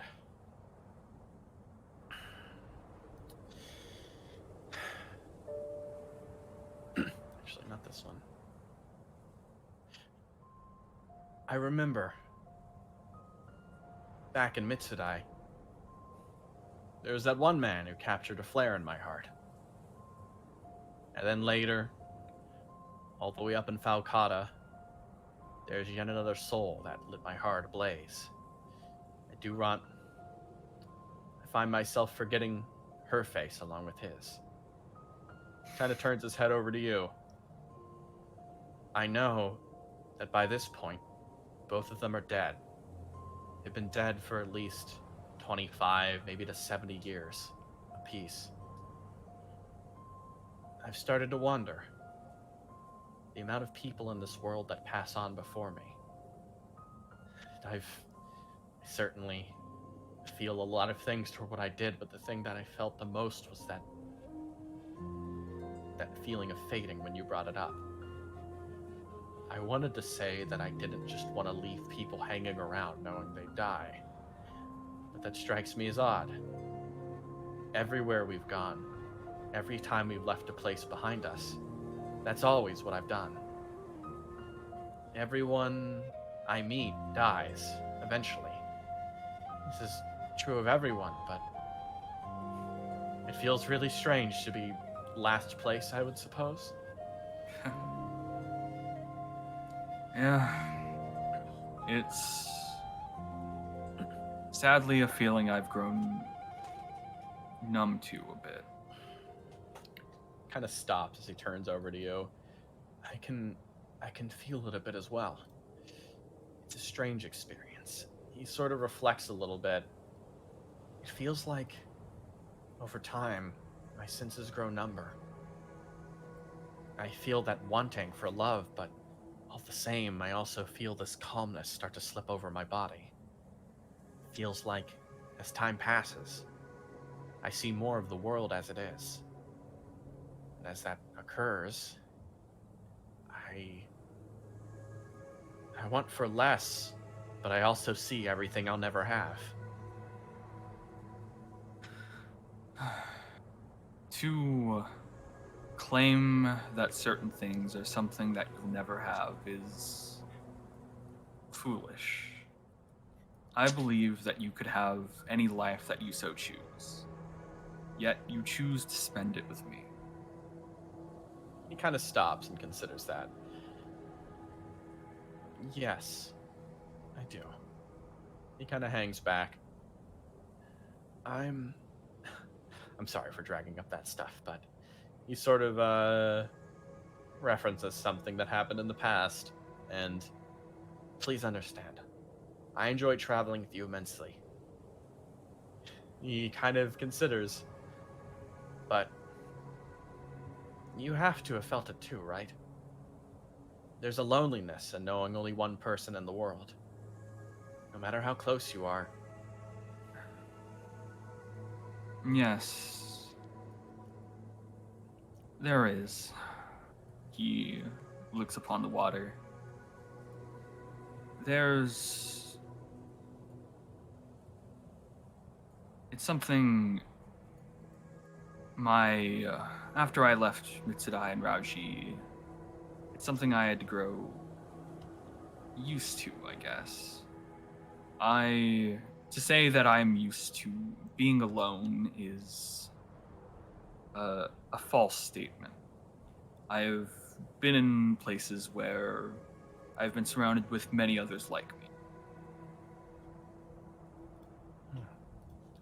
He kind of considers that, and he sort of realizes something. Yes, I suppose so. Do you think there might be hope I'll find people like me? Well, I'm looking at you. To think that there aren't others like you would be foolish. He kind of considers that.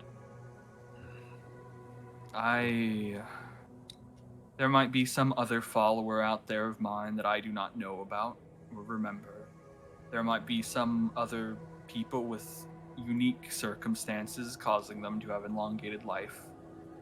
I believe through our travels we could very well find someone like that. He kind of stops and considers that for a moment. Yes, I feel like through our travels we could, but he considers for a moment. Dad, what I mean to ask. And he sort of turns over to you again. I want to find someone like that. I want to reach out to the world and perhaps feel love.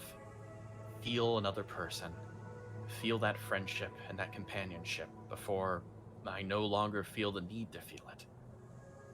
That calmness threatens to take over every minute. And before it happens, I want to be left with no regrets, like you said. If I have a compulsion to follow that path, well, this is a compulsion I want to follow. So, and he stops. If it would do you... He seems to freeze up on something. Father, I would like to head out into my own into the world. For the longest time, it felt there was no one else I could travel with. That you always needed me by your side as well. We have split up on occasion, but I would like to take advantage of a true opportunity to find my own self. Whether that's a year, 10, maybe a century. I will return someday, and I will find you. But I need that time. I am not your owner.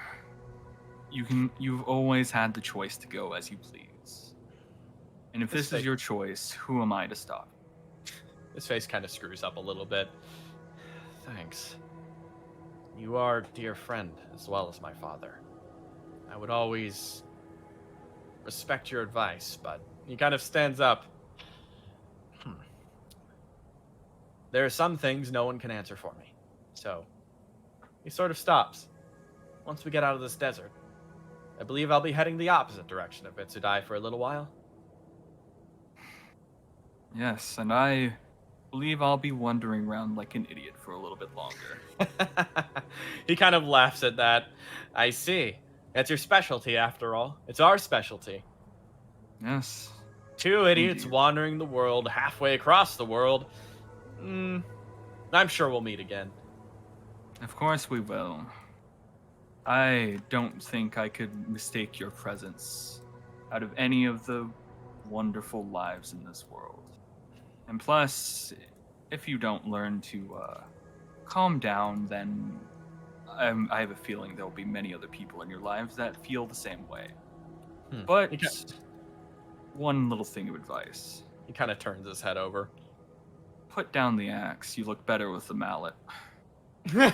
He kind of stops and considers that. Kind of scratches the back of his head. Well, all right then, sure. He kind of plants the axe on the side. Okay, fine. Hold on to it for me, though. Maybe I'll want it back. He picks it up. A weapon. I'll carry it in your memory, but I doubt I'll be using it. He kind of nods his head. And at that, there was more conversation, but it seemed to slip away at the moment. At that time, any more discussion was simply... It was pleasantries. You sort of drift back. A similar blowing of the wind across the silent landscape. Frigid and cold, just like that night. Let me roll for Suicide again. Christian? Mm-hmm. Did you find that person? Why don't you roll to do for me? 10.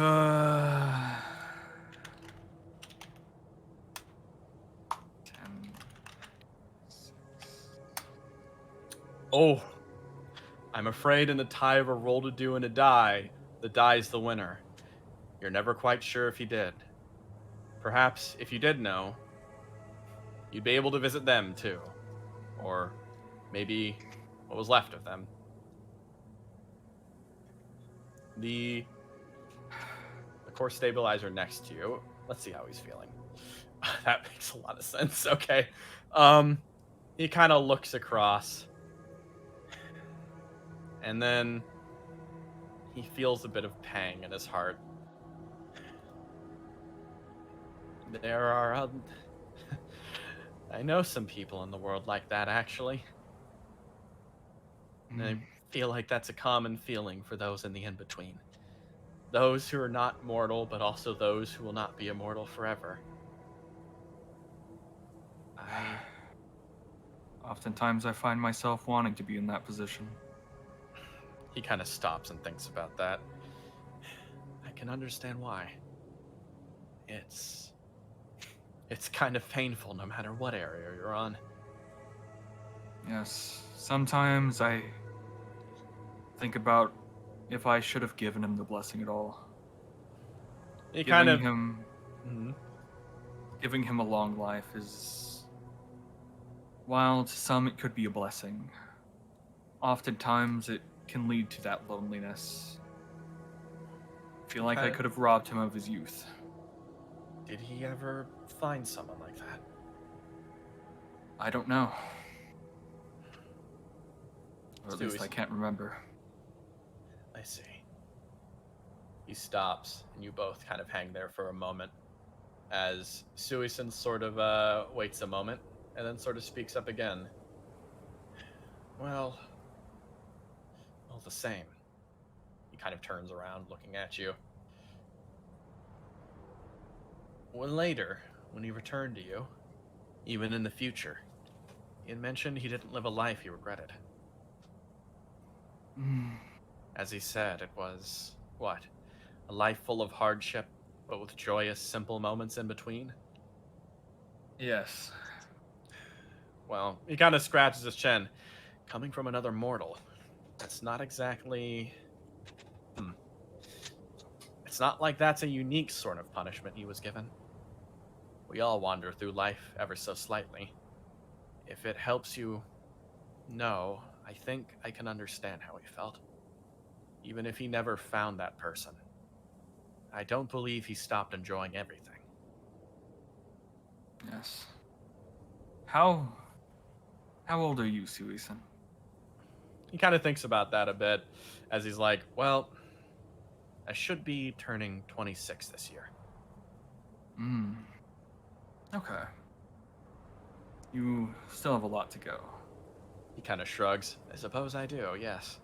He kind of considers that there's a peace in that, I'd say. I don't feel like I have to go anywhere yet. I know it might feel... maybe it's just a faulty mortal sensibility, but I feel like I have plenty of years left. You certainly do, and you definitely feel like you're ahead of the game on certain aspects. He kind of considers that. He sort of seems to brighten up at that a little bit, and something shifts about his character ever so slightly as he once more... Well... If... And he sort of considers again. Another part of him is still ever so calculating throughout all of this, looking at you. I feel as though I'm getting a bit closer to that. I think I'm starting to understand. I think I understand what's wrong with this core spirit. And then he kind of turns over to look at you again. There is something else I was curious about. If you'd be willing to entertain me. Yes? Would you... He kind of thinks the best way to word this. If there's a core spirit based around your companionship with your son, then I think it'd be important to get down a little earlier. I'd like to hear the story about your son closely after you met. And I felt a lot of... The way you were talking about it, it sounds like there was more there. Some form of baggage or other. I very much need to hear that part. It's complicated because clearly he isn't my actual son. He kind of stops and looks at that. I don't know if that's quite correct. Well, actually, let me roll. Let me see something. Okay, and said Suisun just kind of nods his head. I can understand the perspective, all the same. yes. It was a long time ago. Hopefully I can remember it clearly. You try to draw back once more. And your memory drifts to a time even closer to this place, this cold. Question. Do you want to call another break here, or are you ready to go on to the next one? Yeah, a break would be nice, yeah. Yeah, let's do a break. I gotta stretch. Yeah, stretch. Continuing to knock it out of the park. Yeah. Really Yeah. That's good so far. It's fucking heavy. I'm gonna grab some water. I'll be right back. Yo. Hello, chat. How's it going? Blood for the blood gun? Yeah. Roll20 fucking hates you. Dice in general just kind of hate me. That's fine. Christian probably went into this knowing this, and that's why it's like this. You have to look at the patterns of your players' roles and then put them in situations where that would do the good shit. Hello, Blood God, thank you. Sad for the sad god? Yeah. It's just really sad, man. It's like... And it's only gonna get worse. I have no idea where this is gonna go. Like...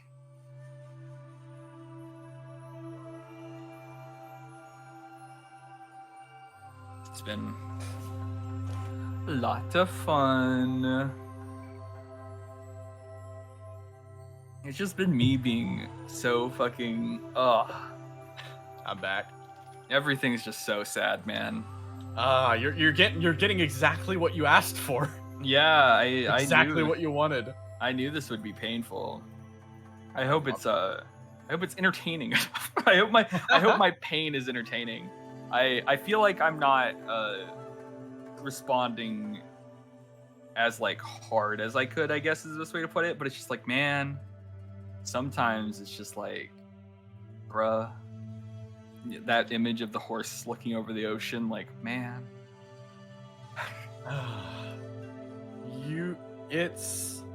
Man. I really like how you've been hitting, and I feel you've been doing a great job. And also building me up has been fantastic. Thank you so much. Yeah, of course. It's my memories after all, bro. Yeah, of course. Thank you for that one moment in the surveyor camp when you're just like, I don't remember these faces because they're never really too important to remember. They're just kind of blend in, and I was like, excellent. Yeah. Set up, spike it. That was fantastic. Okay. You good? Yes, I'm good.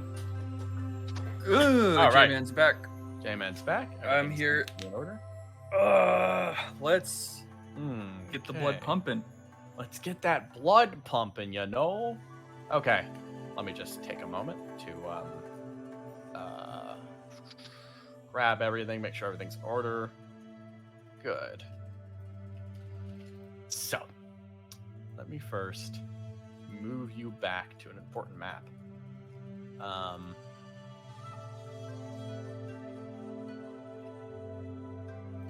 As you kind of drift about, letting your mind wander to a frozen time,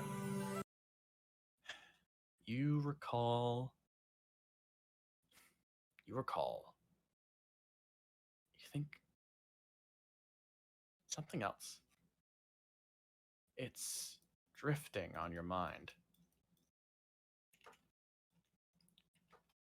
Let me just drag you back now. As you wander down here, you feel another fog lift. A fog leaving something cold behind. Something you're not quite sure of. In fact, as you look across, you notice there's a lot here that feels ever so vague as you continue to try to remember. In fact, there are some things that only seem clear as you progress. Some things which have almost gone slightly forgotten. This is truly a long time ago. Even for you. It's the beginning of a point, a time of your life which you decided to let go to the grindstone of time. It was only later that you decided to remember or try to commit yourself to remembering many things. So, this many years later, it all still is a bit murky. You recall, in the middle, the first point you can grab at this time, to sort of set yourself at least slightly. Snow, much like here. Perhaps that's why this memory sort of began. I want you to roll to do for me. Here we go. Ooh. No. But you do get a bonus for the boy, so that's an 11. Add your own d6. You just need a 3. Oh. You try your best to recall this event. Oh, I'm gonna redo this. Yeah?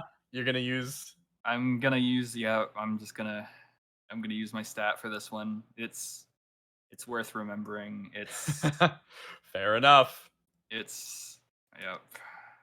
All right, Melvin. I Now I'm going to add that d6 back again. So that's a 5 to a 12. That's a 17. You you reject this. You reject this path of snow, this path of fuzzy vision in your mind as you decide you need to remember. This is important. You, all the same, push forward into this period. And as you go, we go here. snow. Snow. There's a face that almost comes to apparency here. This face. Yes, this is your son. Or at least at the time, a child under your care.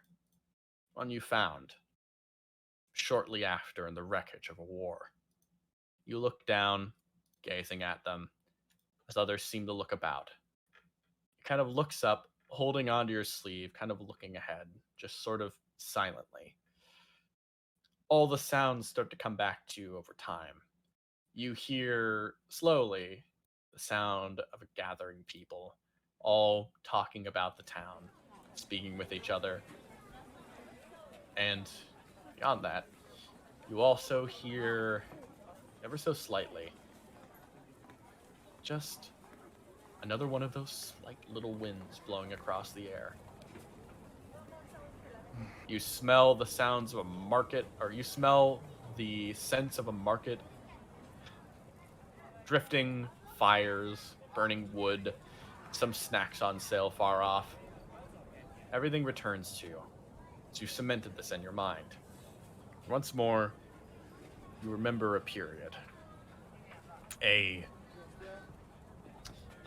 period where, unfortunately, you were not yet the person you were today.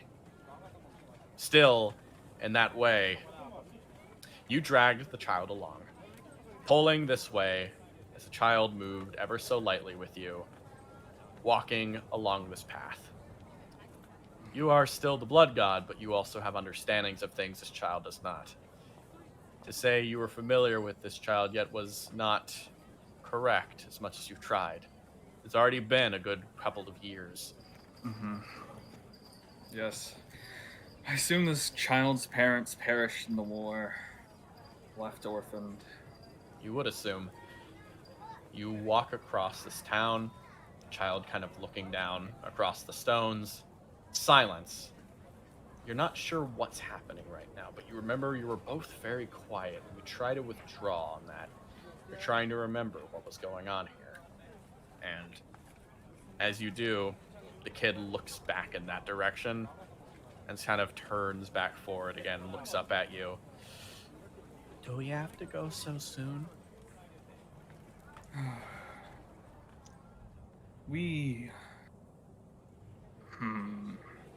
What God thinks. Well, you see, partings take up a lot of our lives, child. Eventually, we'll have to say goodbye to everything. Well, if we left a few hours earlier, you would be saying the same thing. It will always be too soon. Kind of dips his head down ever so slightly, and then kind of nods his head, holds out a hand and takes it. But You yes? that doesn't mean we can't come back another time. Kind of nods his head, looking across, and you once more feel that cold hand touch yours as both of you stumble off this way, moving across the way. You end up leaving this town, stepping across as continuing to move ahead. You recall a bit more as you go. This path, this entire town, one in which you stayed for a long time. Mm-hmm. You put into context a bit more. This was a town that you found yourself and your son staying at for quite some time, actually. There were others here, but all the same, you remember what today was. You barely remember pulling it across your mind. A befitting thing you pulled out your red stat, because this was the day you had to leave behind a town that was starting to ask too many questions. Everyone was curious, a bit concerned about why your son looked so young. All the other kids had gotten their growth spurts already, and others were beginning to grow concerned that perhaps a doctor might be necessary. You knew soon enough you would be leaving that small little shack at the outside of town. This, as a concept, was not something your son could really understand, or understand the importance of. So, you mulled over your head what to tell him as time continues moving on. And time did. As continuing to travel, with that context in mind, the next parts make a lot of sense to you. You know, the both of you ended up moving across, doing something or other. Perhaps you attempted to give him some sort of treat or help him in some way, but all that's a little vague. Instead, you found your way to more snow. More snow, that's right. So much snow. You make first. Let me hit you with some fatigue damage. Yeah. 9. 9. Mm-hmm. And you get another roll for me. 15. Beat a 15. You want to keep that red in? No, I don't want to keep the red in. God, Do I go for it? Oh, I'm gonna go for it. I'm just gonna roll 1d20. Boop. 8. Roll 1d6. Boop. So that's 4. 12. One more. 1d6. 2. 14. Oh, it's fine. Memories so close, but yet so far away. Oh, so far. I'm going to hit you with more fatigue now. Yeah. You stumble on past, moving across. And let me hit you with the fatigue now. Yep. 7. 7. Perhaps you don't quite remember. You don't remember what the argument sounded like. You don't quite remember all the things said. But you do remember one thing. To explain to a youth why it is that you can't see your friends anymore, why it is that you grow so much slower, and why it seems to be that all the other kids don't know all the things you're talking about. To explain that to a child, that is not a skill the Blood God has. That is not a skill you were ever prepared to have. This is what made humanity a little different. So you stumbled outside of that house. Moving across, you found yourself moving outside to do the only thing you could do. Give the child space from you. Remove the blood god of Mitsurai, the god of blood and carnage, from a child who does not need that kind of influence. And so you stepped outside, hearing the roaring winds of this place, the winter winds blowing across. And over time, what did you think about out here? What holds you here for the time being? What holds me here? Him. Simple enough answer. You have no idea what to do with him, but you can't just abandon him. Yeah. You contemplate for a moment until eventually you hear something shifting on the winds. A sort of fury that's calm and collected. And eventually you turn over and you see a familiar form that all the same seems to glow with an unfamiliar energy. You've seen her before, but you have not seen her before. She hangs on the rock, inspecting you. Blood God! A resounding cry through the night. So, the first instinct I have is to call you the Dread God Cocaton, but the wind feels different. The tone feels different. Hop, hop, touches down in the snow and starts to move across. And as she does, you notice that the snow itself seems to almost ignite beneath her feet, hissing as it shifts into almost a mist around her. Very observant. I wonder. She shifts around, almost like the best comparison I have is a wild animal stalking prey, shifting through the night, eyes glistening. If I ask this question, would I be able to without the other one getting mad? She taps the side of her head, and then her entire body jolts with pain for a second. Not good at this yet. Okay, rubs her temples. She peeks an eye open. Do you recognize me? I don't recognize you, but I recognize the form you take. Not the answer I wanted to hear. Am I supposed to recognize you? She walks back away. No, I guess it meant more to me than it did to you. It's fine. I was ready for this. Sorry, my memory isn't as good as it used to be. I see. Okay, if it's a faulty memory, then I can totally accept that. She, squats down in the snow. So, well, I'm lucky enough. They're holding a festival in my honor nearby, and I was looking for a dancing partner. I don't dance. I'm sorry to tell you. She blinks twice. Okay, missed twice. I mean, he looks over at the cabin. I'm preoccupied. Is the boy asleep? Is the boy... You're not really sure. He went up to his room.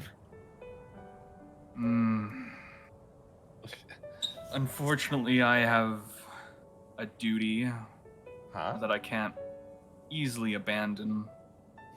She skulks around you and looks into the house.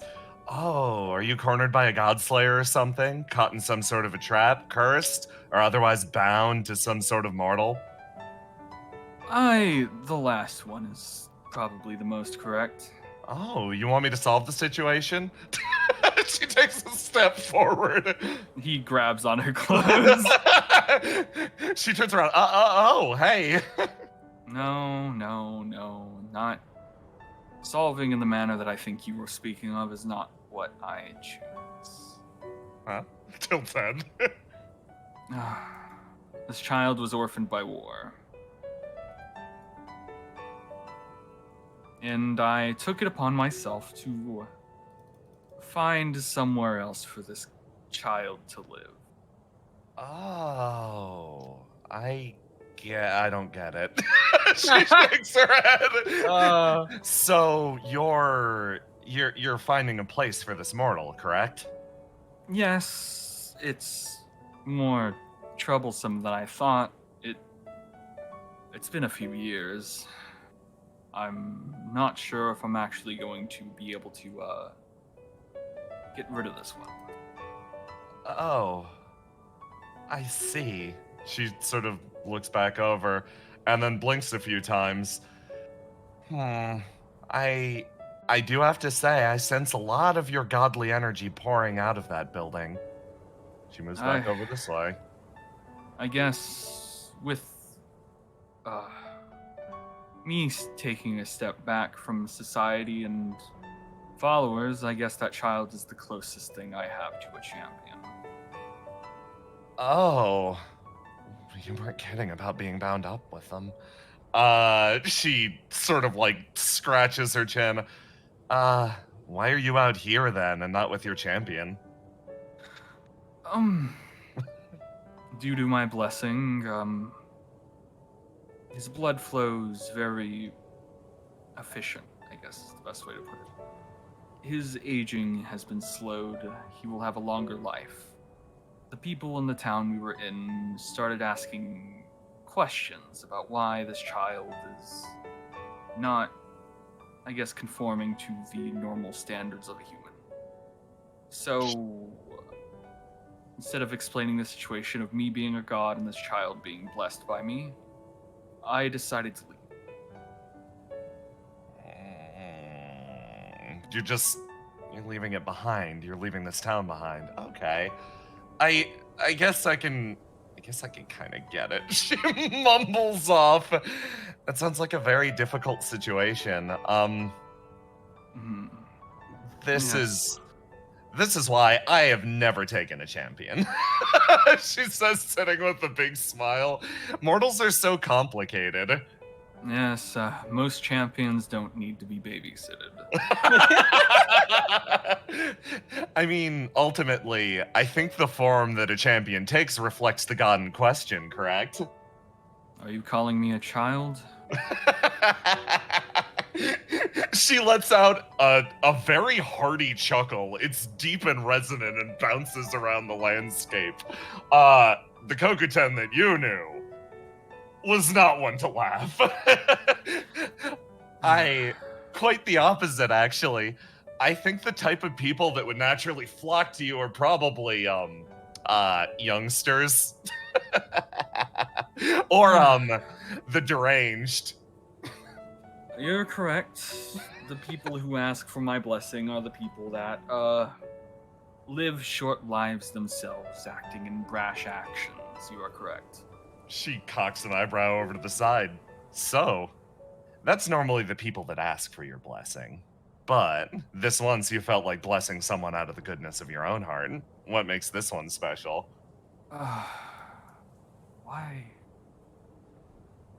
did I bless this child? Was he injured? Was he... Blood God... I simply felt like he needed it, I guess.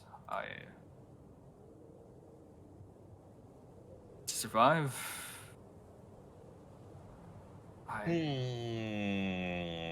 She collapses backwards on the stone. Just this giant eruption. Well, I guess that's one way that you could take it, but at the same time, she tilts and looks an eye over at you. People usually call on you because they need you. This relationship seems different. And then she points a finger at you, a long, crooked one. Maybe it's the reverse. Maybe you need this one. I need this mortal child. She flips around. Why would I need something that has been such a burden? She flips up and shifts around you and actually places her full body weight on your shoulder, almost tapping your back. How clearly, you said you have memory problems, correct? How clearly do you remember the war with Raoji? The war with Raoji, I remember fire. It wasn't that long ago. There was fire, there was, angry people. They tried to cross the border. I remember some soldiers. I remember Kokuten, but not you, Kokuten. I remember, someone less humble. You trail off and say that, and she raises a finger and sort of waggles it back and forth. Oh, but I was very much there. She takes another step back this way, leaving your back and sort of spinning around in the snow. Do you remember a core spirit that saw it all, that absorbed all that rage and hatred? The remnant of that battlefield. Oh! When you need it! Hey, Yeah. Aloha. You recall You remember now, and it all sort of comes back to you. You remember a single core spirit that stood there, almost connecting with your own feeling. It's a memory that plays across almost directly in front of you in the light itself. A large, hulking being, all the same, holding out a hand, plated, and inside, a single spirit floats safely. She almost grins at you, eyes pinned shut, a brilliant smile. When I needed someone most, they appeared before me and saved my meager little life. I'd never known a god to pray to another god, but certainly in that moment, for the first time, divinity felt what divinity must feel like to mortals. She takes another step backwards. I prayed and my prayers were answered. She looks back at you and then looks back at the house. If only I could have been as lucky as that one. She smiles and shrugs. I guess I'm very much the same as your followers, wishing for the presence of someone to show up and save me in my hour of need. But at the same time, I'm not lucky enough to be your champion. She gestures over to the house. So, I've absolutely laid my heart out to you. I think the least that you could do is lay your heart out to me, correct? Fair is fair. What do you think of that one? Motions back to the house. They're young. They're lost. They're inexperienced at life. And they need someone to guide them.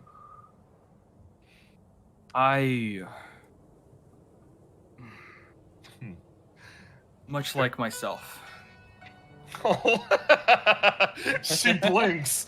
She blinks a few times and, like, honestly, mouth hangs slack-jawed open. A very ungodly expression on her face.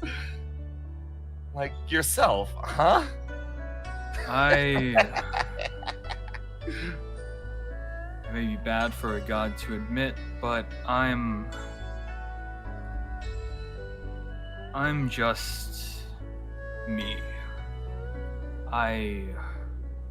While I do have a purpose, I am often lost, confused. I feel like I'm fading, much like the stone faces around me.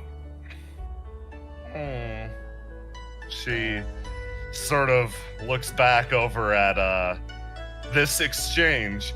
A brilliant iron figure that no matter what would not fade, regardless of how much time would pass. I guess the you I saw that day still, though, exists primarily up here. She taps the side of her head. If I recall, the only people to escape that battlefield were yourself, me, an insignificant little thing, and one coward who had the good sense to flee. I wish there were more cowards in this world. And I wish there were more people that remembered the stuff that mattered. She sort of grins and then looks up out at the sky over this cabin. Even if you fade away like the stone faces or whatever around you, there'll still be people that remember your story. The lives that you touch is a cascade that'll echo throughout eternity. Just because one facet of the world fades, yourself, doesn't mean that all of those ripples you cast across the surface of creation will ever stop.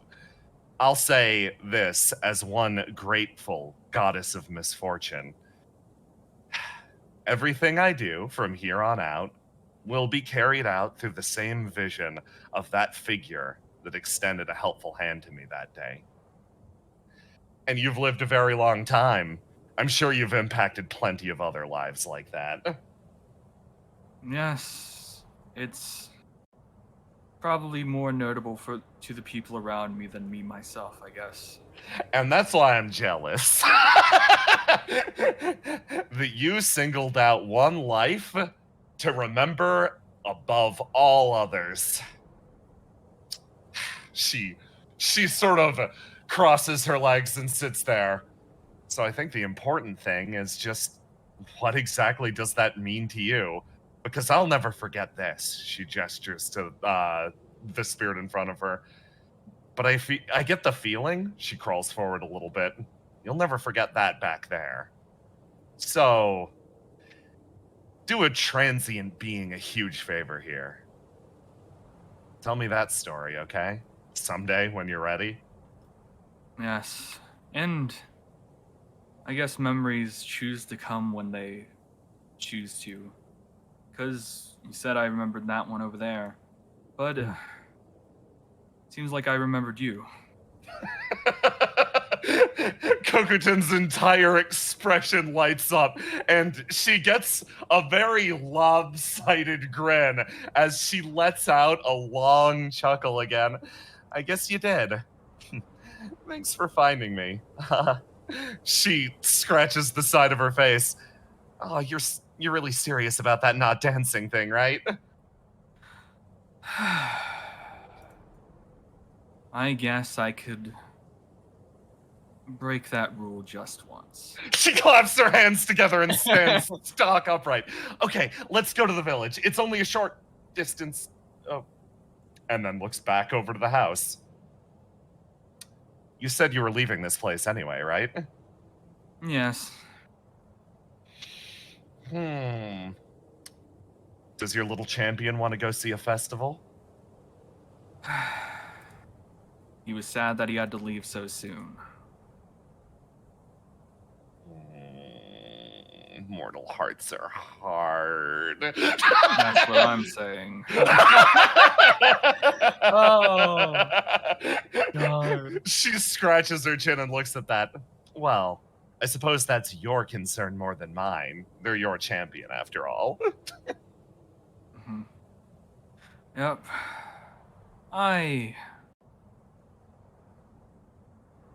We can take him along. Just don't cause a scene, Kokuten. I'll do my best. The festival is in my honor, though, so... Yes, your honor means many different things. It does, she waves. And then, as Blood God walks back towards the house, she almost seems to get, a more difficult expression. Well, I worked up my courage. I got through to him. That went great. Hey, Blood God! Yes? Not everything lasts forever. She sort of looks down almost awkwardly. If, we meet again in the future, don't forget about me, okay? He thinks about that. Even if I forget about you, I promise I'll remember again. That's all I could ask for. She gets a look of pure joy on her face.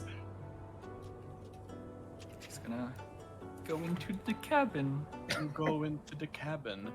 Moving on inside, you head in the door. Let me at you. Yes. You step along the side and make your way up, moving along the path up the stairs. And you stop, heading down here. You kind of move up, and you almost hesitate at the door. Before you enter, you left in such a foul mood. You rap the door, knocking it a few times as a voice calls through. Yeah? May I come in? There's a silence on the other end for a moment. What do you say, Blood God? I'm sorry. He kind of stops. Do you still love me?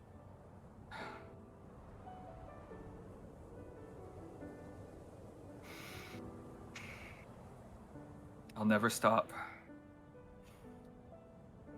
You feel the door crack ever so open.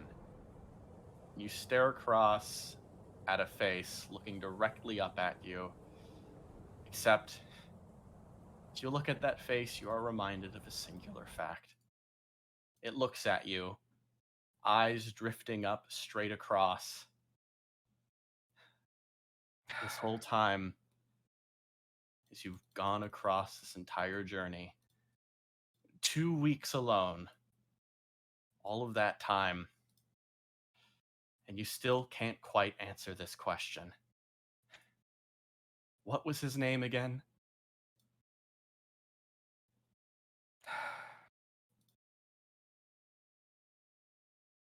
On the other end, the story goes silent. The winds almost seem to stop, dead for a moment.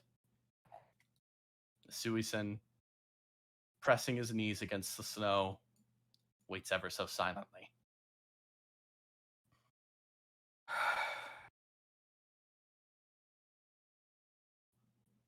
I can't remember his name. Daisuisen stops. I see.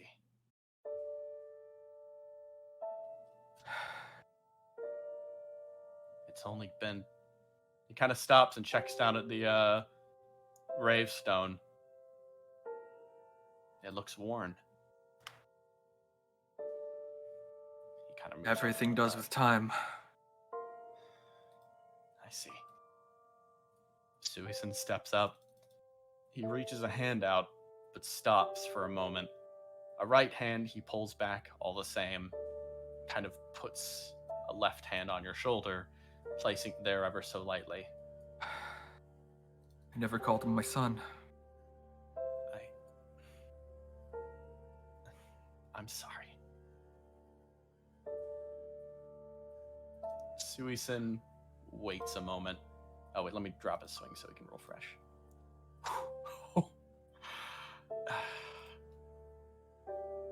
You know, I also have people who I never told them how I feel. I think that's something quite common. I couldn't know for sure.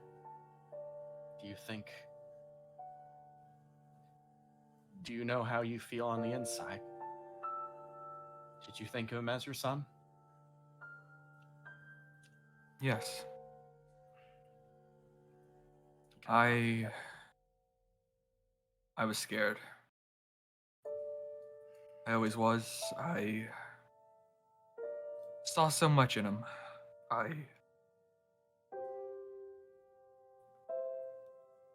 This isn't the first time.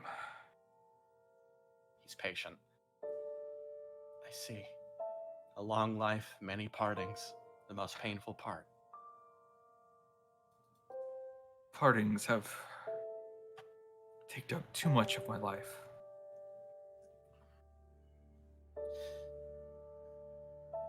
He kind of holds back.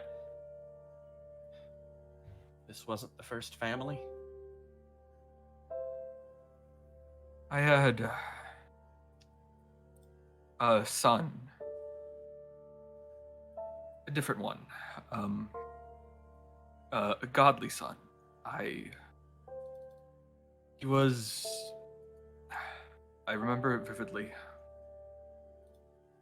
Kind memories are like writing in the sand, Suisun. They will be washed away with the tide. But ones of pain are ones that are chiseled in stone, that will only fade with decades, even centuries. My godly son was the god of iron. The one who cursed Rauji to have very, very weak iron.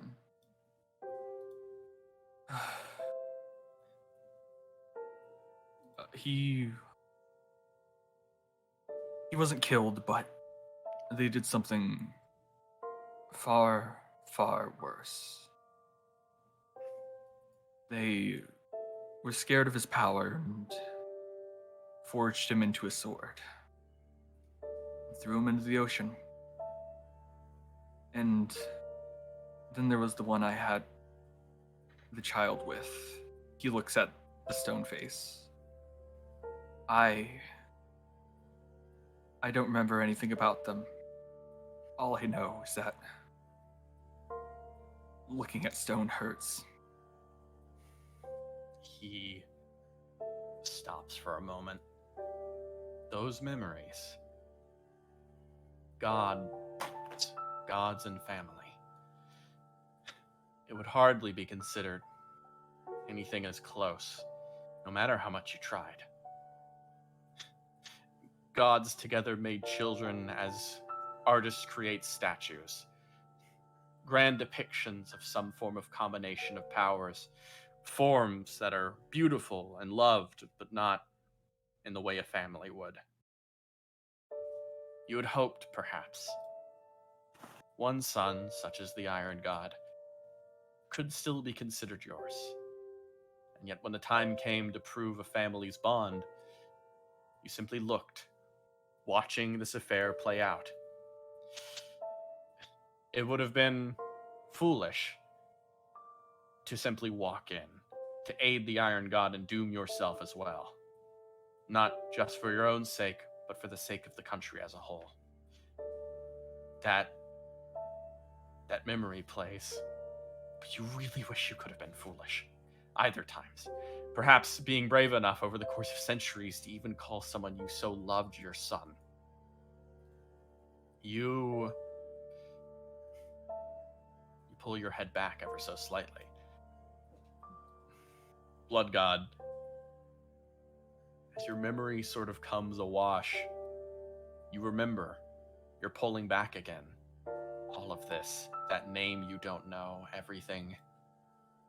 And you remember, you always remember now, that one journey, that one spot.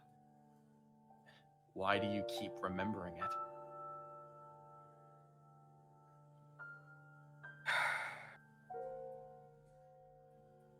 Why do I keep remembering it?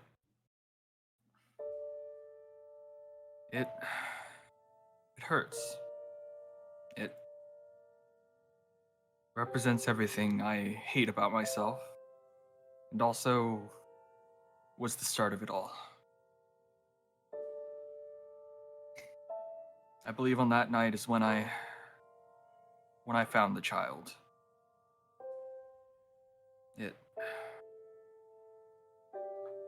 But finding the child isn't the memory that plays. It's always the one covered in blood. A voice rings out. Something buried, covered up by something that at the time you might have thought more important, or scarred into your head. Probably. Everything in my life seems to be covered by one thing. He considers that for a moment. And kind of pulls together. Let's see. Perfect. Good job, Suisun. He kind of leads you forward ever so slightly as he kind of steps. I've been thinking a lot about the stories you've been telling.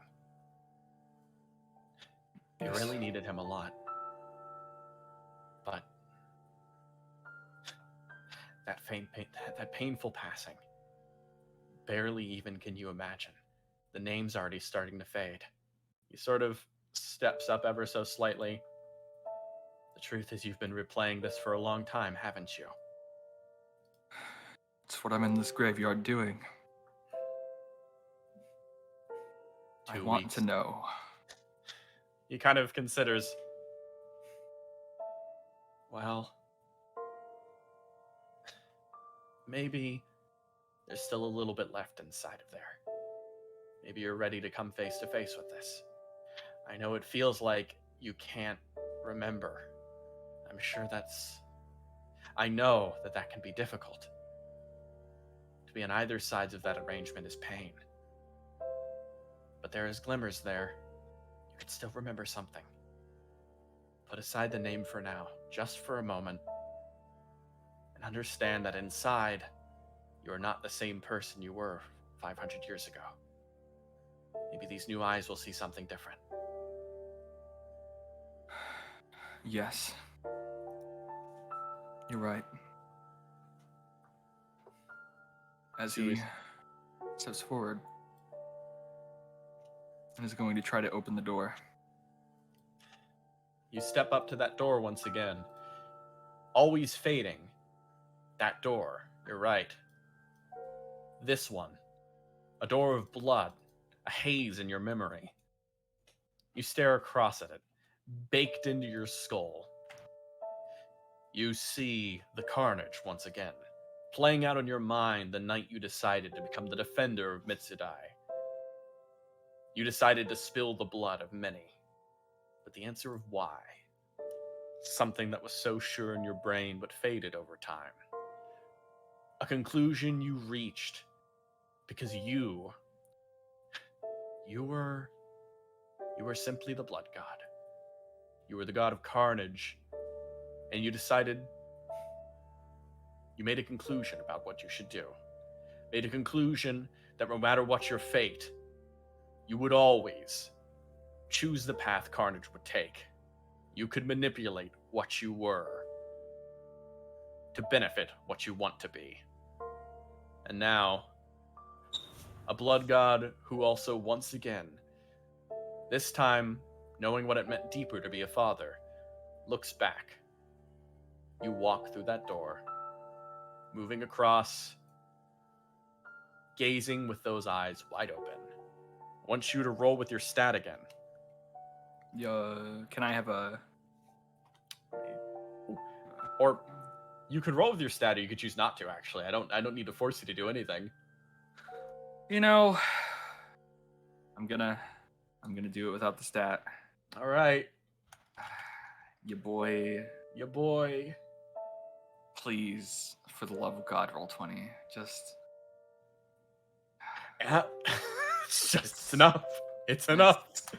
It's enough. You get a bonus 1d6, but you already succeeded. You don't get the bonus because this isn't about your son. But that is a good number. And so, once more, flame. It has receded ever so slightly. You hold yourself there, armor. And eventually, you sort of shrink down. Your form almost fading, the pieces falling down, crumbling almost to dust beneath you. As you stand amongst a field of ash and fire and embers. Yet another soul approaches up ahead. One more pair of footsteps crunching against the grass. But this is no coward. All have fled here, none daring to return. Even Kokuten, what was left of her, gathering up those few spirits and wandering away. You look forward and see not a coward, but a warrior. Someone you're quite familiar with. He steps ahead, and his eyes, piercing with that similar aura, stare ahead at you.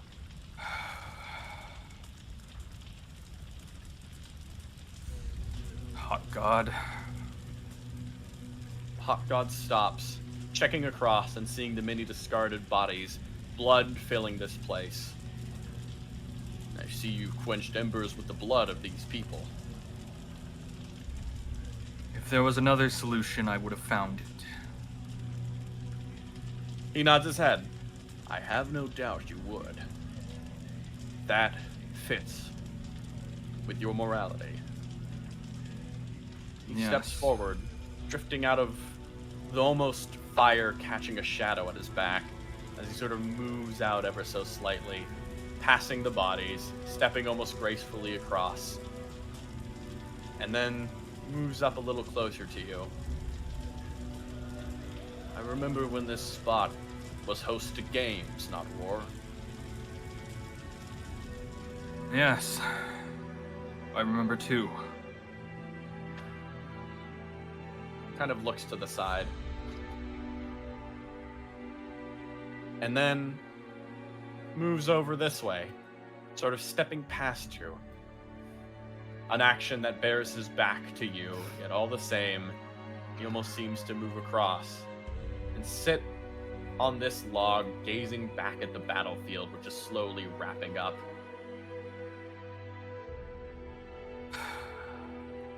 Bloodgut turns around and walks forward. So what are you doing here? Well, I believe it is quite obvious. I'm leading an army, and you are here to stop me. Yes.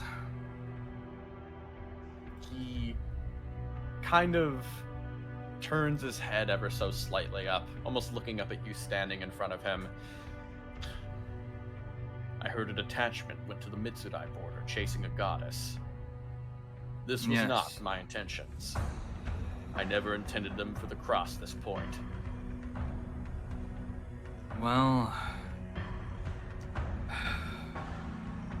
if that wasn't your intention,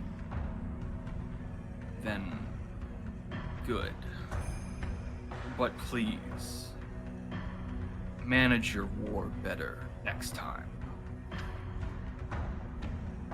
He kind of considers you. War is not something that I can manage, down to the letter. You should know plenty about that. It goes the same with carnage, does it not? Yes. He looks back at the bodies behind him. Then why are you here? He sort of looks directly across at you. I am here to understand why you're here. I want to know how it is that my friend and I do not need to come to blows. I have told Tesso that I've come to dispatch Coperton. This was correct until I've seen you. I now understand such a thing would be impossible. Even if I were to defeat you, a grand assumption on my part, I would not be able to reach her in time. So instead, having become a failure in saving my men and saving Raoji from future torments, I instead seek to save my friend.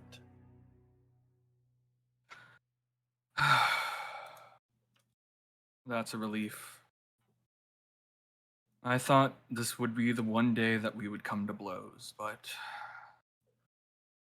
I'm happy to know that today is not that day. Sorry for being so aggressive. Today has been an awful day, and I was prepared for it to become even worse.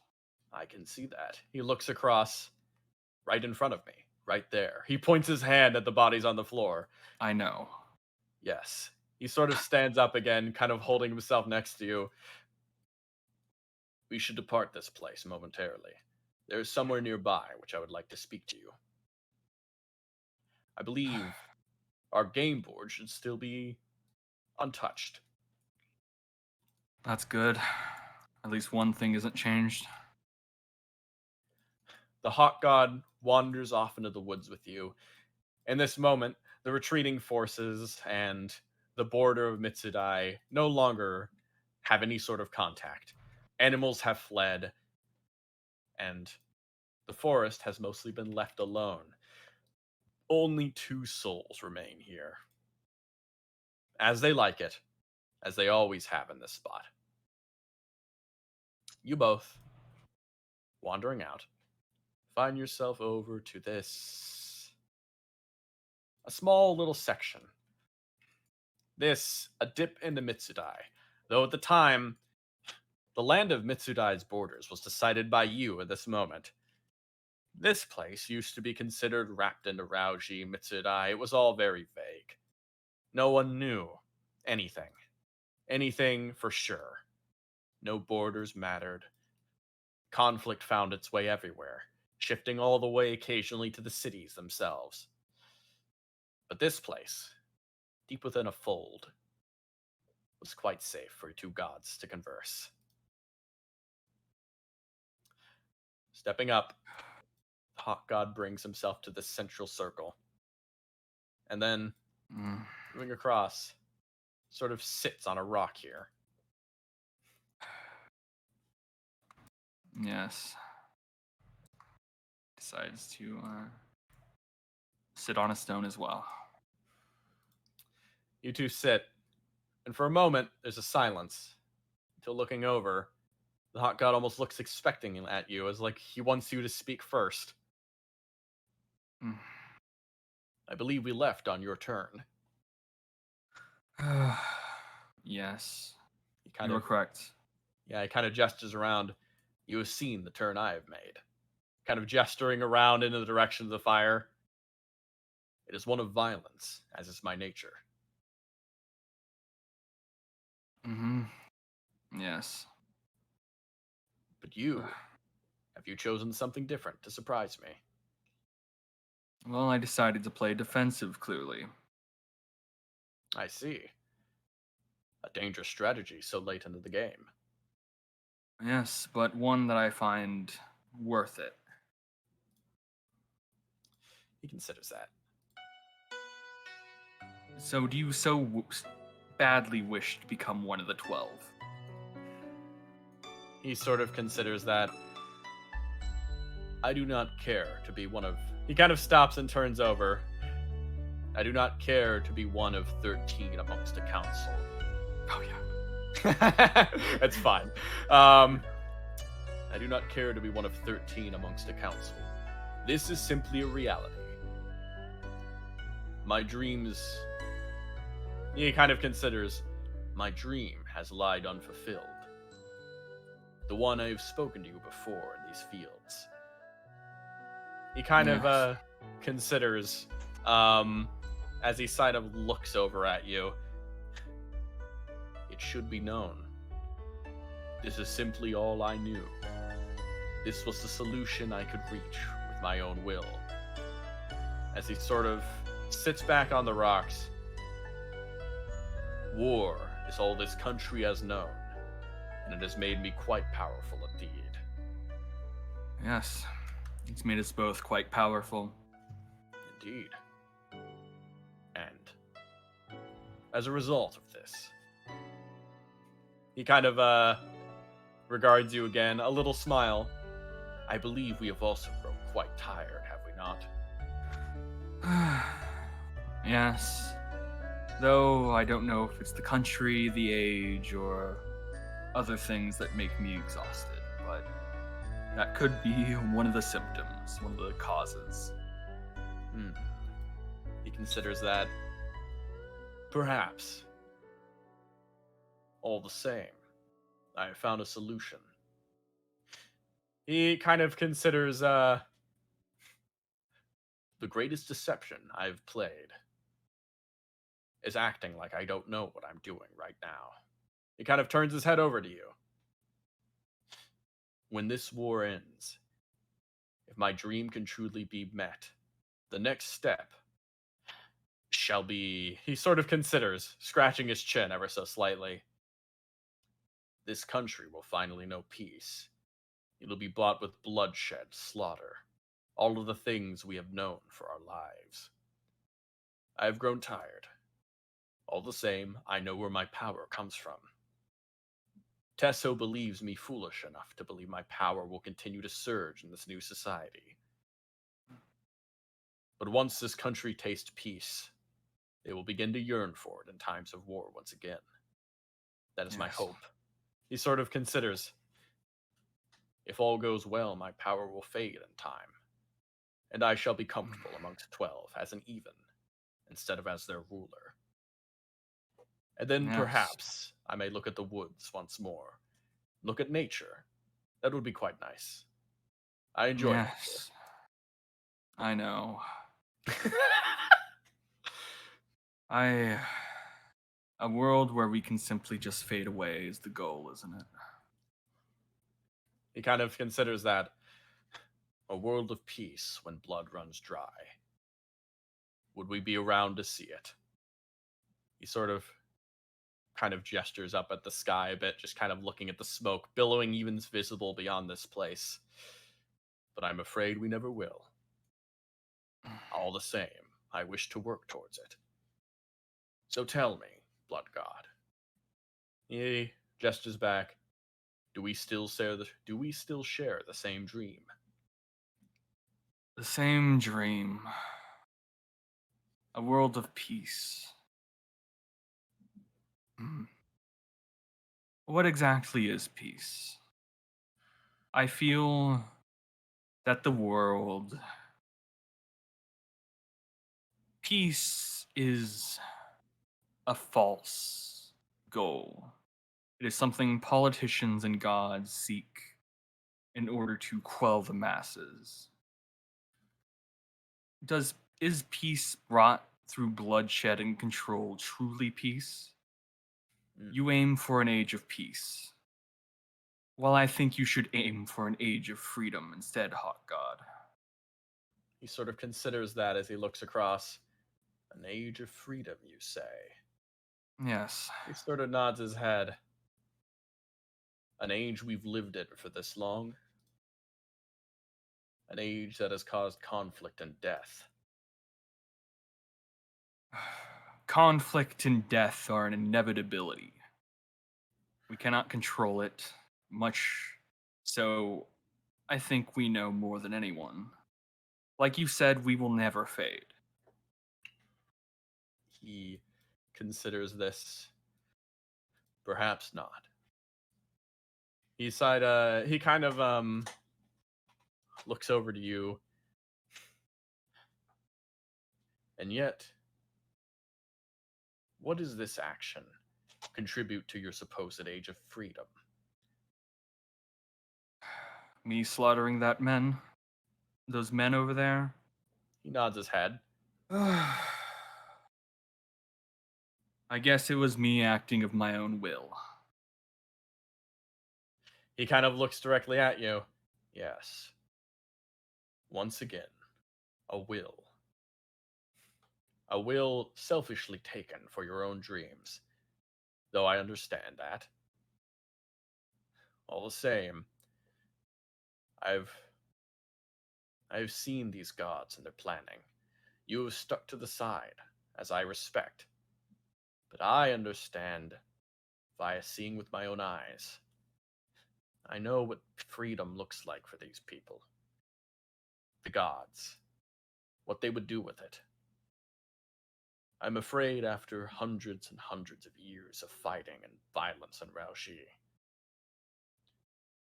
I simply hope. He kind of considers as he turns over to you. Well, in some way, I would hope to see an end to that.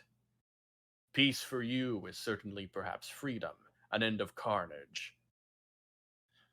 For me, war removed from carnage is simple politics.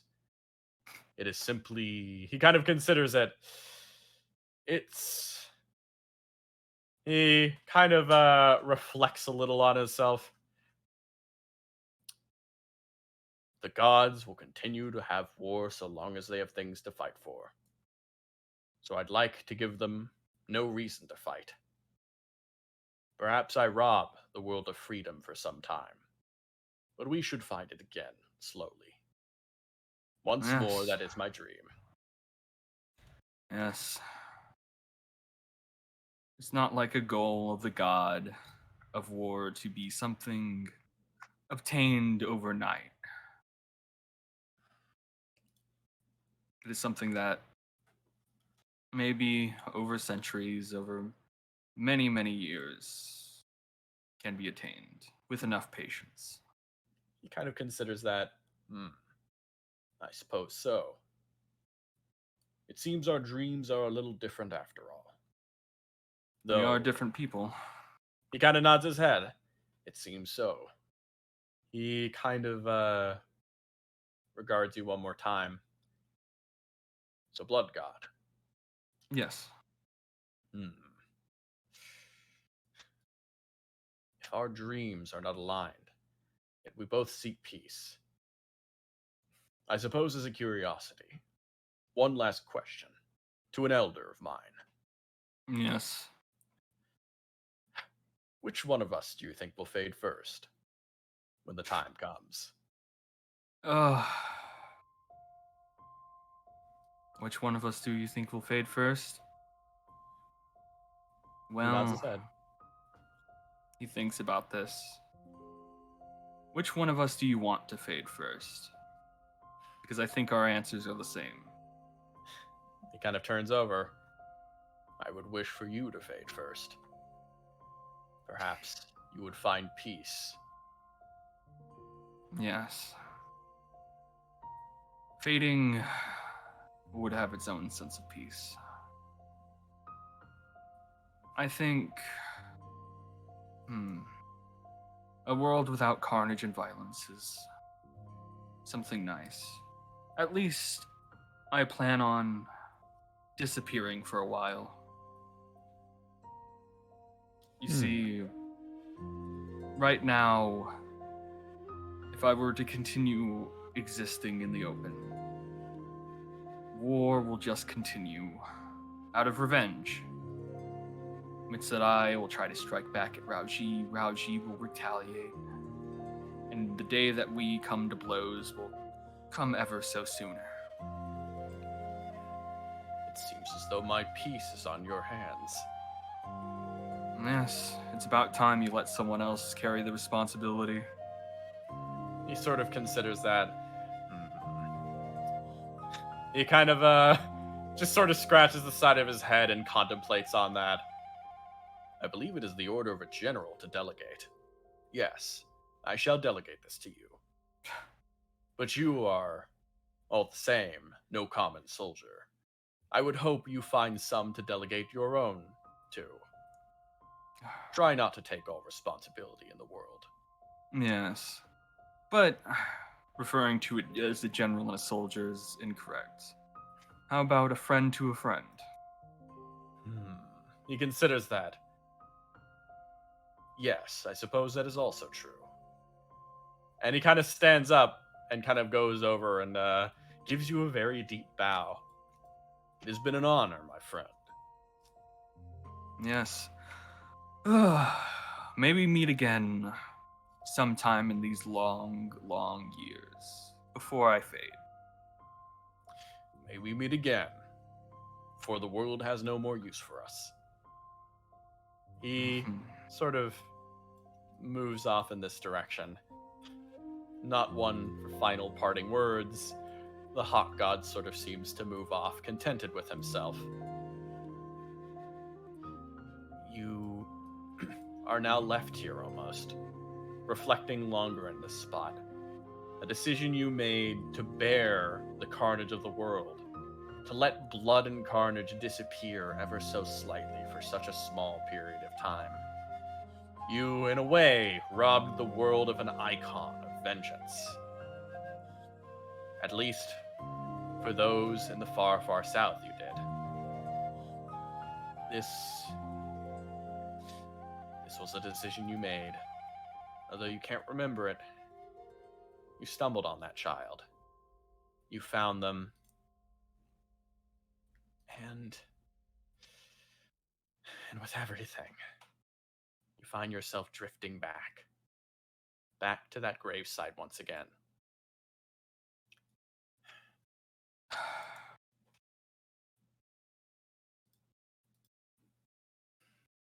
Suisen, this is something of a legend he heard, but hearing it confirmed with all the details directly sort of stuns him ever so slightly as he sort of stops and looks across.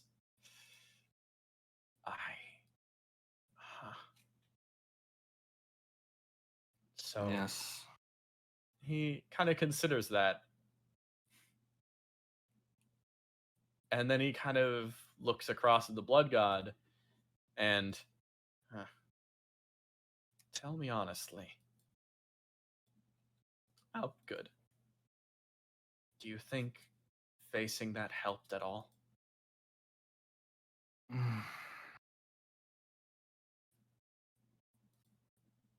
It just. No. The best way to put it is it just reconfirmed something, some knowledge of me from 500 years past. Suisen kind of smiles. Yeah. I found encountering those big things, they don't really change much. He kind of sits up, but it's good to remember sometimes. Remember how strong we were in the past. Remember what we had to go through. Yeah. It wasn't that conversation. It wasn't that conversation that really changed or answers any of your questions, if I know correctly. Correct me if I'm wrong, but it was him, wasn't it? Your son? Yes. He- Gods. Oh, you first. Gods only have a certain perspective on life. We carry a parasol over our heads, separating heaven and earth. But what most gods don't do is close or cut the parasol and see the world fully for as it is, heaven and earth together. For me, he was my earth. Suisen regards you, and he gives you a bit of a smile at that. What on earth he was, even after leaving you. No, he hasn't even left. There's a tether there. I suppose it all makes sense. He sort of stands up again as he kind of looks directly engaging with you. I needed to hear the full story to know for sure. But it seems that core spirit's doing quite fine indeed. He looks at you and he says this, and tell me, are you listening now? Blood God, roll to die for me. Or roll to do. Roll to do? Yes. I'm not sure if I've red locked in, but boop. Ooh. Ooh. Ah! Blood God, are you listening? Yes. You feel it. Hanging behind, blowing in the wind. Something floating around, shaking like chains, like a chime, hanging directly on top of you. Always hanging and falling behind you. But now, you feel it. Something that seems glued to you from behind. So you sort of suddenly feel it. A resonance. A core spirit tied to your very being. Suisen looks across. Well, I suppose it made sense if you met her. He kind of considers she has a habit of putting core spirits on people, whether they know it or not. Oh. So you know of her. That I do. He kind of smiles, giving you a nice, genuine smile. She's one of my closest friends. He kind of stops. What? And then he kind of thinks about it. Suppose it makes sense. He steps over to the side a bit. Sorry for all the talking around. I didn't know how God would feel about a core spirit clicking to their being. Especially one that's carrying this much weight. He kind of turns over at it. You remember what I told you about a core spirit? They, on their own, usually have no wills. A core spirit like that. And a core spirit like that, he points to the snow hanging here. They are similar. When a core spirit is filled with so much negative emotion, it can lash out. It can almost... He considers it can create a circumstance where even after all the people have left, a spirit is left roiling in that rage, roiling in that feeling. A core spirit almost becomes a slave to a ghost passion. But in slightly rarer cases, a core spirit that's been attached to something more positive might have a lot of positive emotions to work through. He kind of checks across at you. Have you felt lighter on your step? Perhaps feeling the constant drain of disappearing for this long? Usually a god who disappears for centuries, it's said that they fade away without worship. But something's been keeping you holding on, hasn't it? I guess it has. He kind of nods his head. Did think it was strange. I I thought there was potentially another follower out there that I forgot. There is. Kind of looks at the core spirit again. He's followed you for many, many years, and he hasn't stopped yet.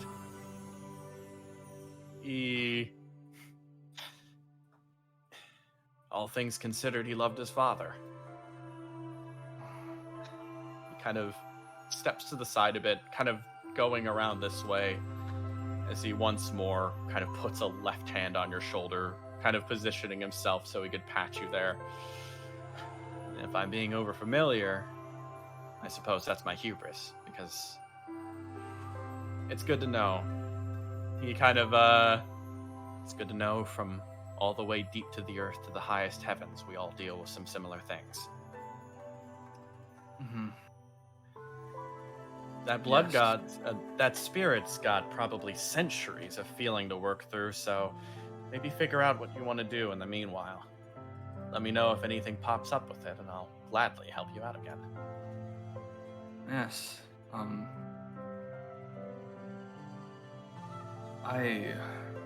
He looks at the core spirit. So it's been with me all this time, huh? Suppose so. He kind of considers that. It sort of seems to float as you turn around, kind of peeking curiously around your shoulder and looking at you.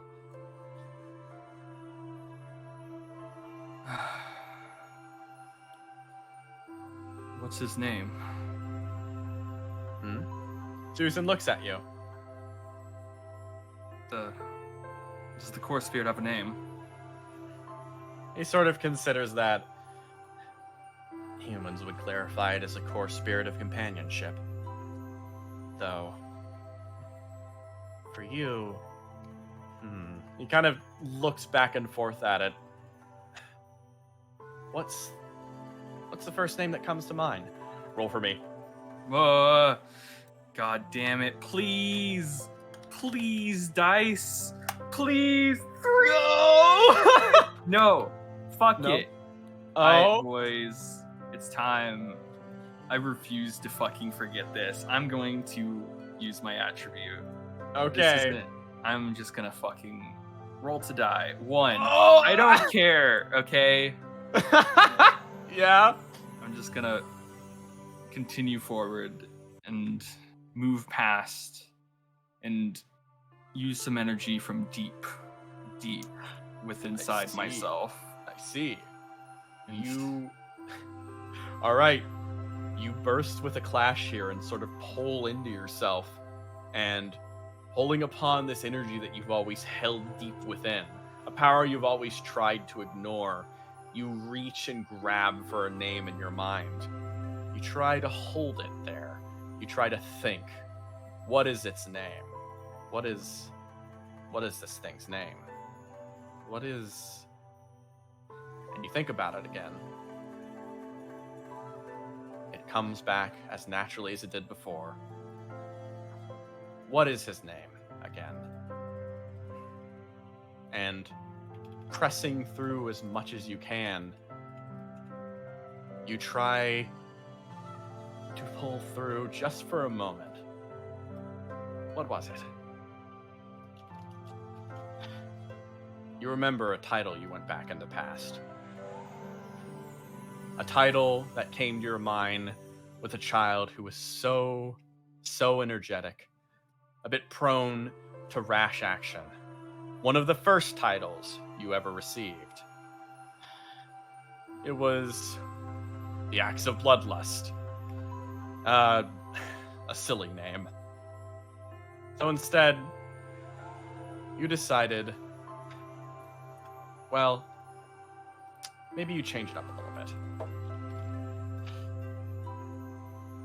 You pull yourself back ever so slightly, pulling back to that grave site, as you sort of think. A name. You remember it in your head. Your son was named Chimamire Ono. A name that you granted to him, a legacy of your own, as a father would grant a son a name. Oh no.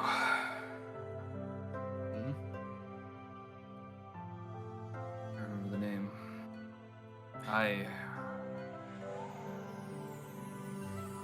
finally remember the name.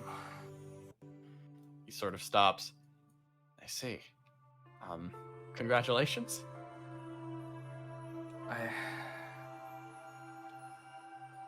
Chimamire, oh no. That was the name of my son. He reaches out to the core spirit of companionship, letting it rest upon his hand, like he's done with many others. Suisen watches this as his mind races. Chimamire Ono. That name, that's a legendary name. A great hero that traveled the lands, finding a way across many different countries. It's honestly quite hilarious how much that puts into perspective. But he doesn't think much of that. He's looking at the father instead, gazing at him, holding his hand up to the core spirit, which almost floats near it. What are you going to name this core spirit?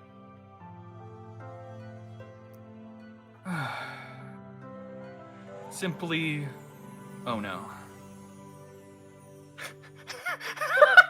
He stops. Suisen looks at you. What? Oh no? What's wrong with it? Suisen stops. And then he just...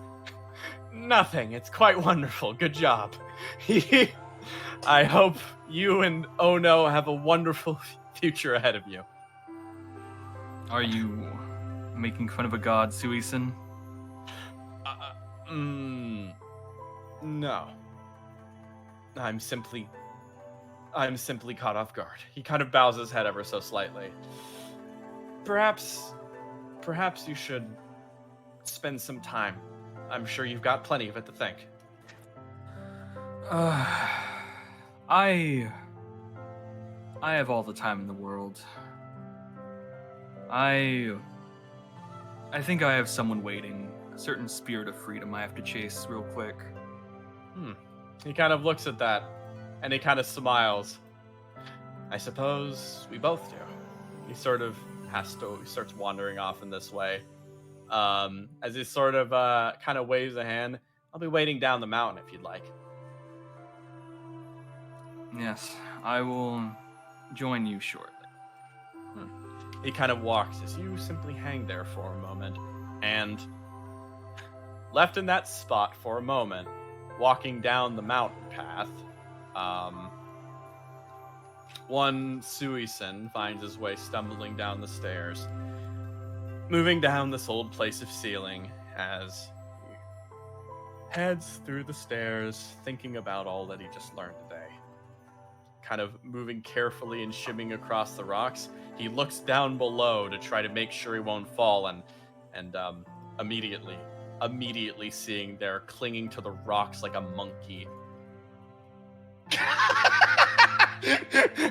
Yeah, she's stuck to the sides of the walls and then scrambles up. How's he doing? Is he doing okay? He stops. How many are asking? She stops and looks. Oh, give me a roll to do. All right, let's do that. Red, you said? Yes. Today, it's funny. There's just one. Oh. So that's not actually a... She springs and lands over next to you. Good work, Core Spirit Stabilizer. I knew you had it in you. Claps you on the shoulder. He almost trips and falls down the pit as he kind of resettles himself. Yeah, okay. He kind of like resets himself. He's gonna be coming down here any second now. He kind of hops across, finishing the steps as, good luck, I guess.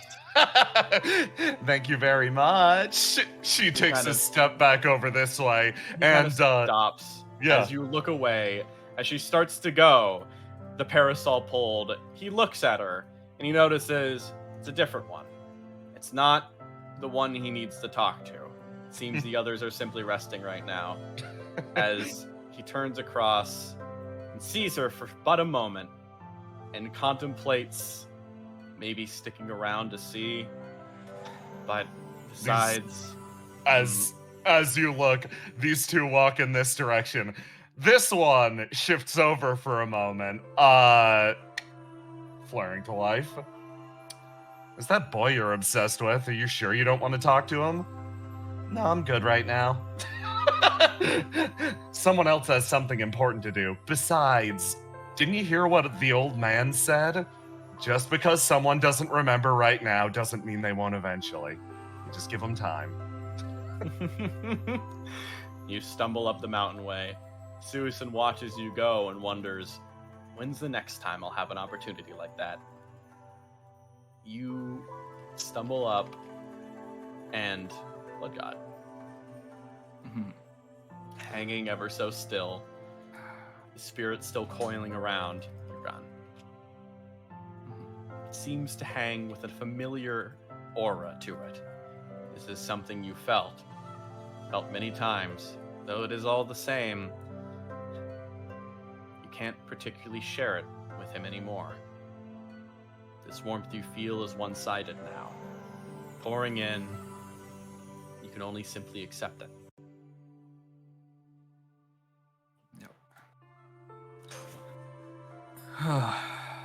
He looks at the spirit, and he looks at the stone. He is going to, to the best of his ability, while he remembers right now, he's going to try to chisel the name into the stone. You do. You chisel a freshly remembered name into the stone, granting a grave here a marking. The final resting place of Chimamire Ono. Your son. Whether you could say it or not, you can feel now that perhaps you didn't have to. Stepping across the snow, a light crunching noise as you turn around and gaze at a form marching up ever so brightly. Hey, Blood God. Hello, Wrath. There's just dead silence. You remembered me. I talked to you last night. And you knew it was me. She seems endlessly pleased with herself. This'll never get old. I've ran into Cocaton enough to know a Cocaton when I see one. She seems to look back and forth, looks at the core spirit, looks at the grave. Oh, it's a beautiful name. Yes, it's wonderful. Maybe now that I remember this name, I can chase it down. Maybe I can find if he actually did find a place where he belonged. She hops up and then moves over to your side again. Well, you have a promise to keep before you do anything like that. Yes. You might have a bad memory, but I remember everything, and you promised me to tell me a story. All those years ago. She grins at you and leans down. I've always wondered how to make a dongo. Yes, it is a complex art that my son created. It takes two people, two souls united as one, to make a delicious treat. It is said that others who've tried to make it, that if the partnership changes, then it just doesn't taste the same. That doesn't mean it's bad, it just means it's a new connection made. She grins and then looks between you and the core spirit coiled around you. I always wondered how you could make them on your own. I wondered too. I just simply thought I was that good. She smiles. Well, if you're willing to accept me as your partner for a bit. Yes. Holds a hand out. I believe I can do the dance with you one more time. She grins. The biggest, widest grin you've ever seen. And, what was it you always called it? Something I've wanted to do my entire life. Something I never had a chance to do when I was still Kokuten. She looks at you. Did you call it stupidly wandering? I believe the term is to wander around like an idiot.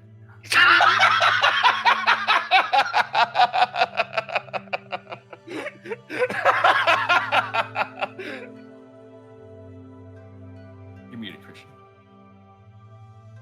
To wander around like an idiot. A simple goal lacking in any grand purpose. But perhaps enough. Perhaps enough for when blood runs dry to keep you occupied just a little bit longer. With that, I'll call the session. Right there. Oh, my fucking tear ducts. Fuck. Yeah. Fantastic. Holy shit. Oh, excellent. Good job, everyone. That was fantastic. Oh, You hit me with I'll do that dance once Yeah. more, and I'm just like, oh, okay. oh. All right. So, now we have one thing to do, which is fan art. Of course. And, Yeah. Yeah. Deal. Hi, Barra it's me, boy. folks. J-Man. Here to help you with fan art. Get this set up. Everybody watching? Yes. yeah. Am I sharing the right screen? I might have accidentally clicked the wrong. No, I you're think sharing the we're right still screen. Sharing this. Yeah. Okay. All right. So, third, I believe Lesser 2020 set this one up as per usual. Thank you. Yeah. Yeah. And first up, first piece of art we have is from Lesser 2020. It is Yeah. Armor Blood God. Armor Blood God. Ooh. Thank So you. good. Yeah. And then Ah, I love it. from Dungeon Master Zero. Ah, he's so pretty. Yay. Yeah. And Oh man. From Polaris, they got Chapter 5 of the Poems and Collections of Great Suisen. Yeah. Polaris has Nice. been doing this every single time. And it's just Yeah, it's always fun. yeah. If you want to read them, you can join the official Discord, Nice. where you can find wonderful works like these, and also talk about the show. Yay. Yeah. Chill. Chill. And from Jasper. Yeah. And Jasper Ah. draw. He's so cute, so pretty. So pretty. Fucking illegal. illegal. It's wonderful. And then Ugh. from we got Trash Bin, Twinsies. Twinsies. Twinsies. Just like the Arnold Schwarzenegger Fuck movie. it. Fuck. Just like it. Yeah. And then from Monster 2020, got a comment from Streaming McClurky. You're quiet, you can hear Kumor sinking into the sand. Oh! Mm. I appreciate that. We have this from Cookout Trash Bin. They say, no, please make Aloha read out the audience's lines. Oh, please make Aloha read out the Oh, audience. yeah, lines. with the Pringles can. Yeah, Yeah. with my fucking cheap ass Pringles can. Well, Purple's dead. We believe we observed Red acting on out of the ordinary. Blood for the blood god, huh, Red? Oh, come on, Black. Oh, Die sussy. Nice, die sussy. sussy. Die sussy. And then Ah. Zero Enderborn. War is hell, blood god. And then also 2020. Oh no. Oh, no. Oh no. Gosh. That's so Ugh. fucking funny. Really quick, we do. Yeah. Refresh. Yep, got one more. And then. Yeah, it's from Dungeon Master Zero. Now with Oh no. Oh no. Oh, Oh, yeah. Twirling in the hand. That's great. I love that's that. so good. Yeah. I think that's it. Yeah, so Yeah. really quick, J-Man, I sent you something to plug in as an extra scene while I give a bit of a rundown of the plan. So next week we're going on a small break, and after that we're going to be coming back again with the next chunk. So we're going to have another session near the end of the month on the 28th, so look forward to it. And after that happens, we'll be continuing on, and the mini RP for a little teaser of that session will be coming up sooner than later. Expect it sometime later in this week. If you want to go check it out and want a little bit more content on the break, there's a lot sitting on there to hold you over. But in the meantime, we do still, after clearing all of that up, have a preview for you. One more preview. Oh, it's so big. Yeah. And I'll read us into it.